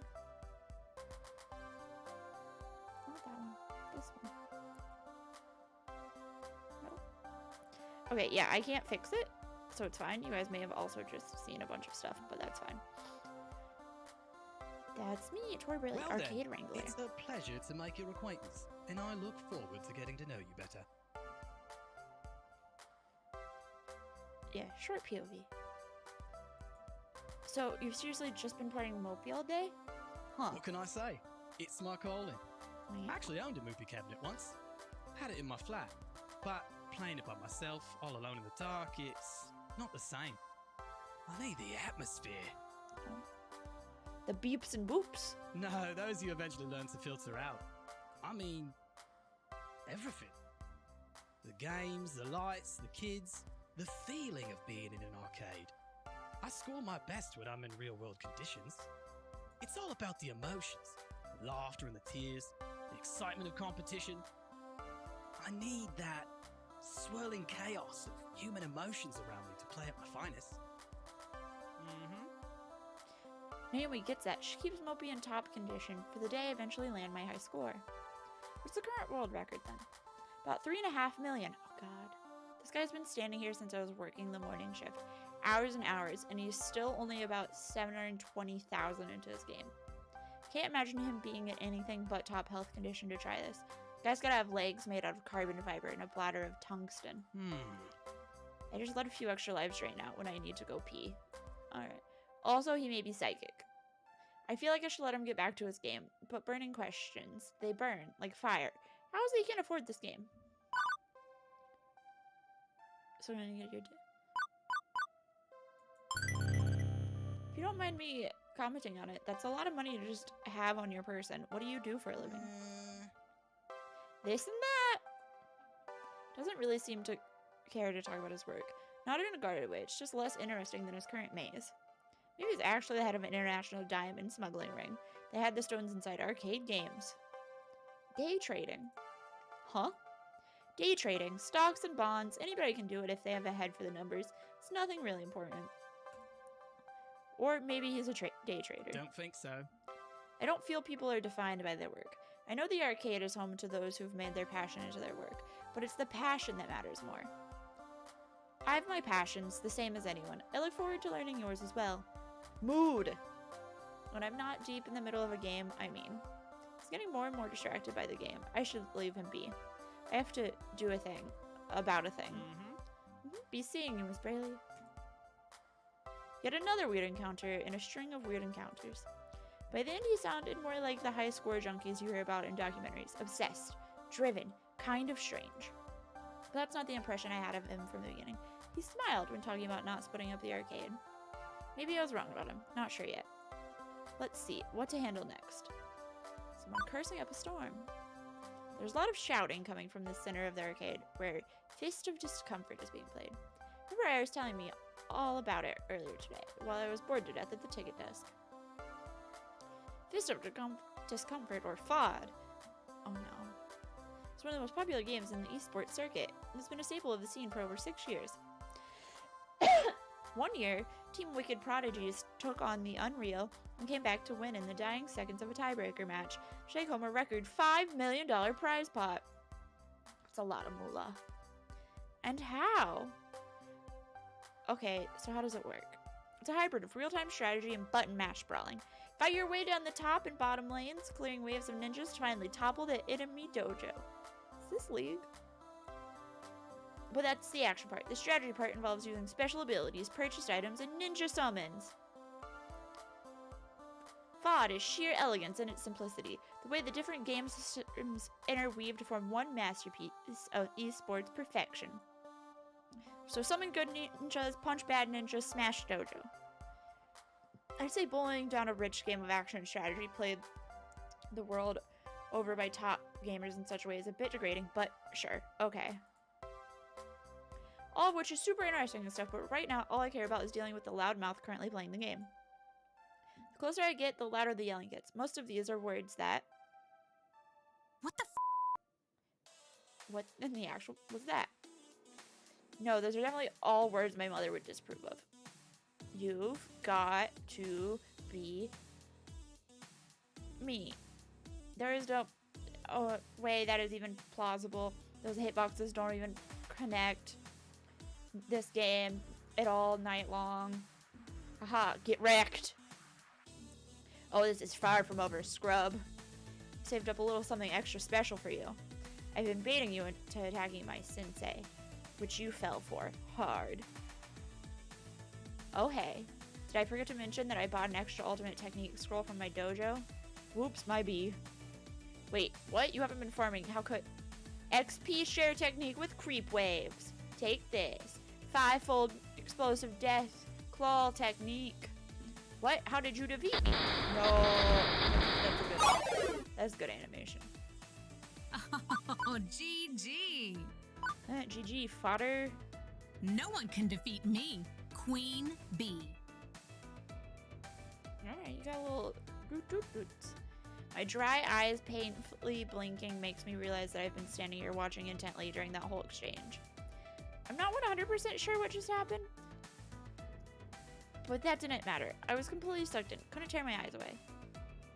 It was like watching a train wreck. I mean, if the train was the arcade game and the wreck was the guy's face. Hey, kid. What are you staring at? Never seen a champion of my caliber before? I've never seen someone at an arcade call themselves Queen Bee in a bee getup and also wearing gamer gloves. Oh, seeing as I don't even know how to begin to start to even consider how to respond to her question, I have to take a moment and collect my thoughts. From what I've somehow gathered, she goes by Queen Bee. That jacket she's wearing identifies her as a member of L7 Gaming, an arcade esports team. And she's the most direct, fierce person I've met all day. That's saying a lot, considering who I've run into so far.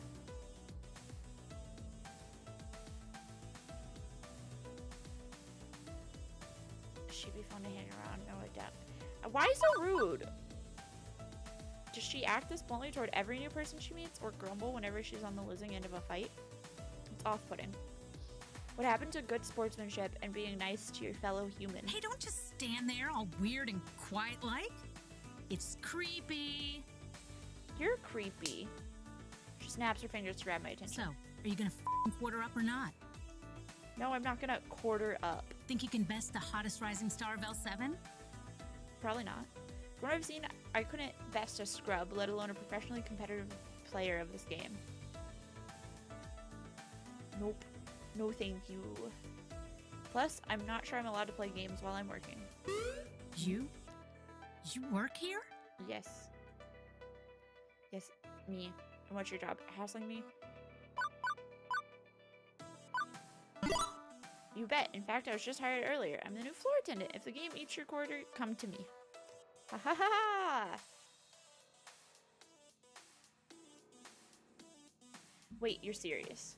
Okay then, welcome aboard this runaway train. Hey, they haven't given you a name tag yet. How am I supposed to know who you are? It's day one, baby. I think that's actually a weird tactic to have me introduce myself to her.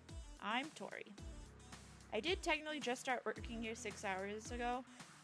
It might take them time to issue me a name tag. Maybe they need to send a carrier pigeon to an ancient monastery where name tags are forged in a vast clay oven.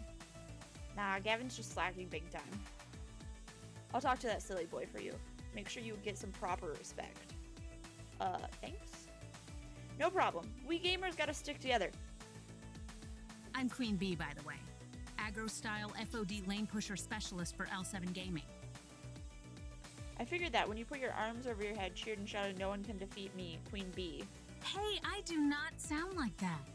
It was word for word. Well, maybe a little. One of the regulars around here, besides Pear and Tio. Should be seeing a lot of me in the future.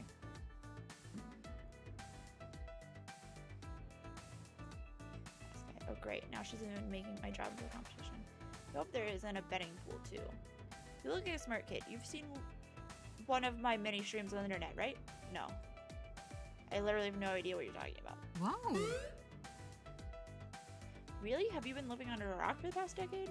If you consider a small yet formidable apartment a rock, then yes. Oh, you sweet child. You are so innocent and pure. Come, let me show you the path to darkness that is the internet. Will it hurt or traumatize me? Nope, nope, nope, nope. This is funny. I don't know why this is basic. This is funny. I'm torn. On one hand, I'm curious. On the other hand, I'm slightly worried as to what I'm going to get myself into. Exposing myself freely to the horrors of the internet seems unwise. Come on! Please. I promise it's not going to hurt. Queen Bee grabs my arm and pulls me closer to the Fist of Discomfort cabinet. And upon further inspection, I see the whole haphazard pile of tech she's rigged up. You can't just plug one of these cabs into the internet, so I use a number of clip-on webcams and mics and stuff. That webcam there, it broadcasts to my own personal PC back home, which then streams matches live to all my fans. The chat room appears on my phone. Costs a bit to put everything all together, and it takes like half an hour to rig up and test each morning. But after doing this here for a couple years, it's easy peasy. Aside from Naomi grinding her teeth, my clip-on cameras damaging the paint job, I mean.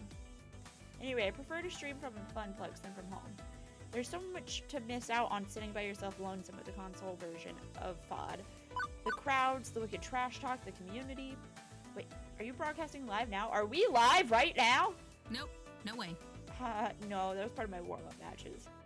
Got a pretty big tournament coming up, so I'm just trying to get as much practice in as possible. Even if it's with a bunch of fodder. As in fodder, as in, you know, chum, lunch meat, scrubs, losers. I've got the idea, yes. Queen Bee sees something out of the corner of her eye and glances around the arcade floor. She gives a nod to someone hanging near the Street Fighter cabinet. Ah, my crew is starting to trickle in. We should be starting team practice soon. Wait, what time is it? The time will be 2:25 Eastern. Beep beep. What the? I gotta go live in 5 minutes! Listen, kid, it's been slow. We'll chat later, right? Sure. One thing. Can you keep the swearing down at least a little? We've got kids around here, and I don't want to get in trouble with Gavin. Nah. But for you, I'll keep it to a PG-13 rating. Now, if you'll excuse me, there are some butts out there that I need to kick. Later. With a wave and a twirl, she's completely abandons me and returns to the Fist of Discomfort game. Queen Bee fires up her broadcast rig, and shouting and milder swearing starts up again. Should probably get out of here before I accidentally end up on the stream. Queen Bee may be certifiable. She's got a volatile personality, to say the least. Still, she seems to like me, so there's that. She strikes me as the sort to start out rocky with anyone, but gradually gets used to working them. Good for me. Let's see, what to handle next. A loud crowd around Showtime stage. In the distance, I see a number of people gathering, which is surprising since the first half of my ship was complete and utter solitude.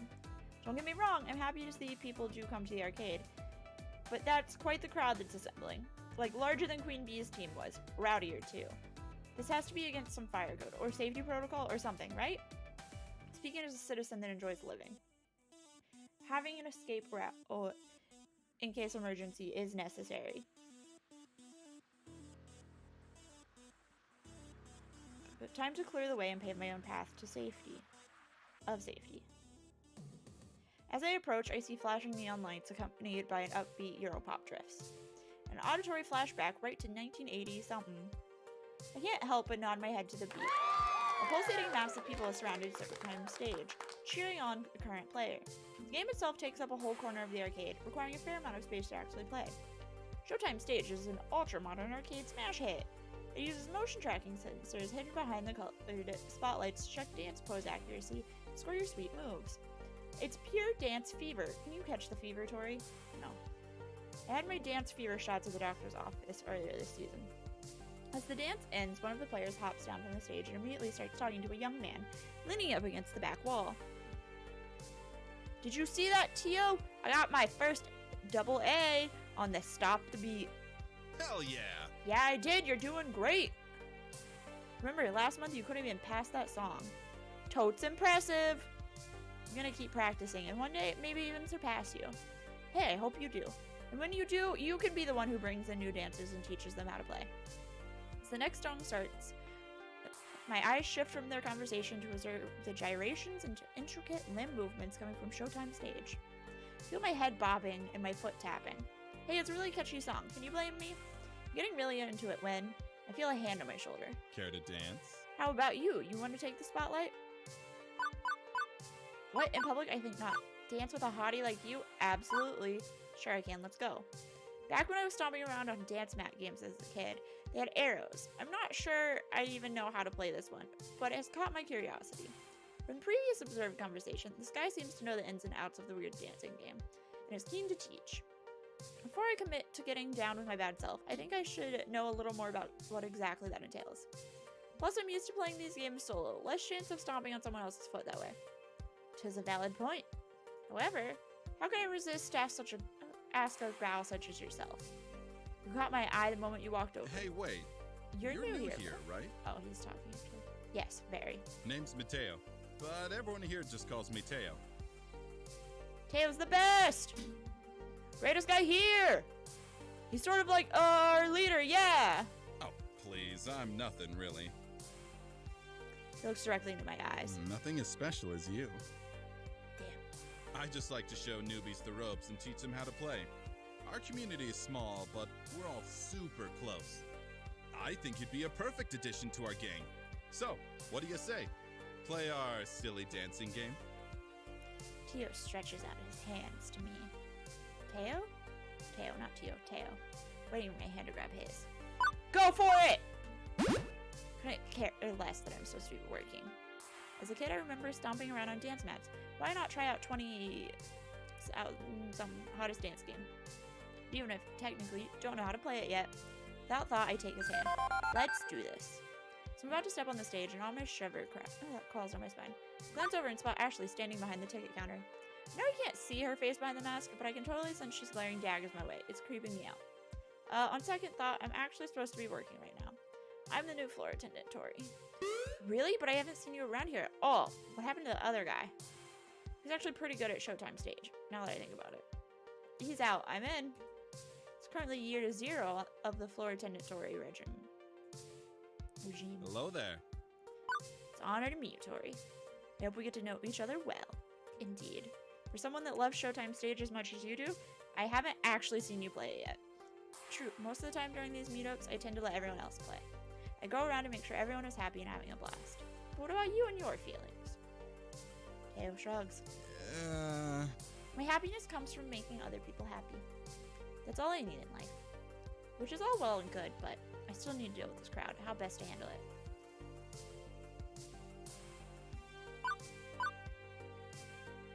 Hey, want to film a workplace safety video?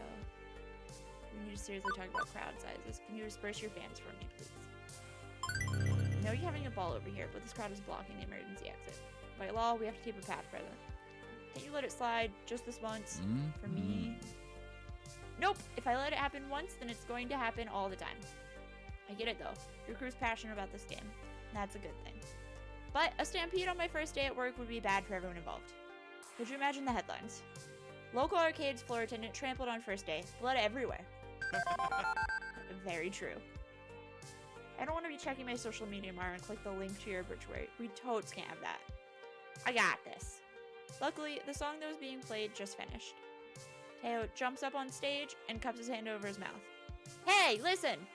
We need to keep the area to the left of the stage clear.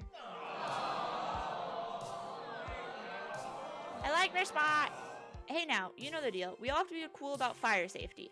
It's Tori's first day, so let's show her some respect. See everyone turn around and glare at me. Great, now I'm gonna be known as the party pooper. I guess I've had worse reputations in my life. Like that one time I had to close the pool because of that dirty bandage floating in the water. No one would talk to me for a week. Hey, don't disappoint me, crew. Tori's just doing her job. Reluctantly, the crowd reshuffles itself into a semi-orderly fashion. So everyone settles into a safer way of watching the game. Teo jumps down and comes back to me. Better?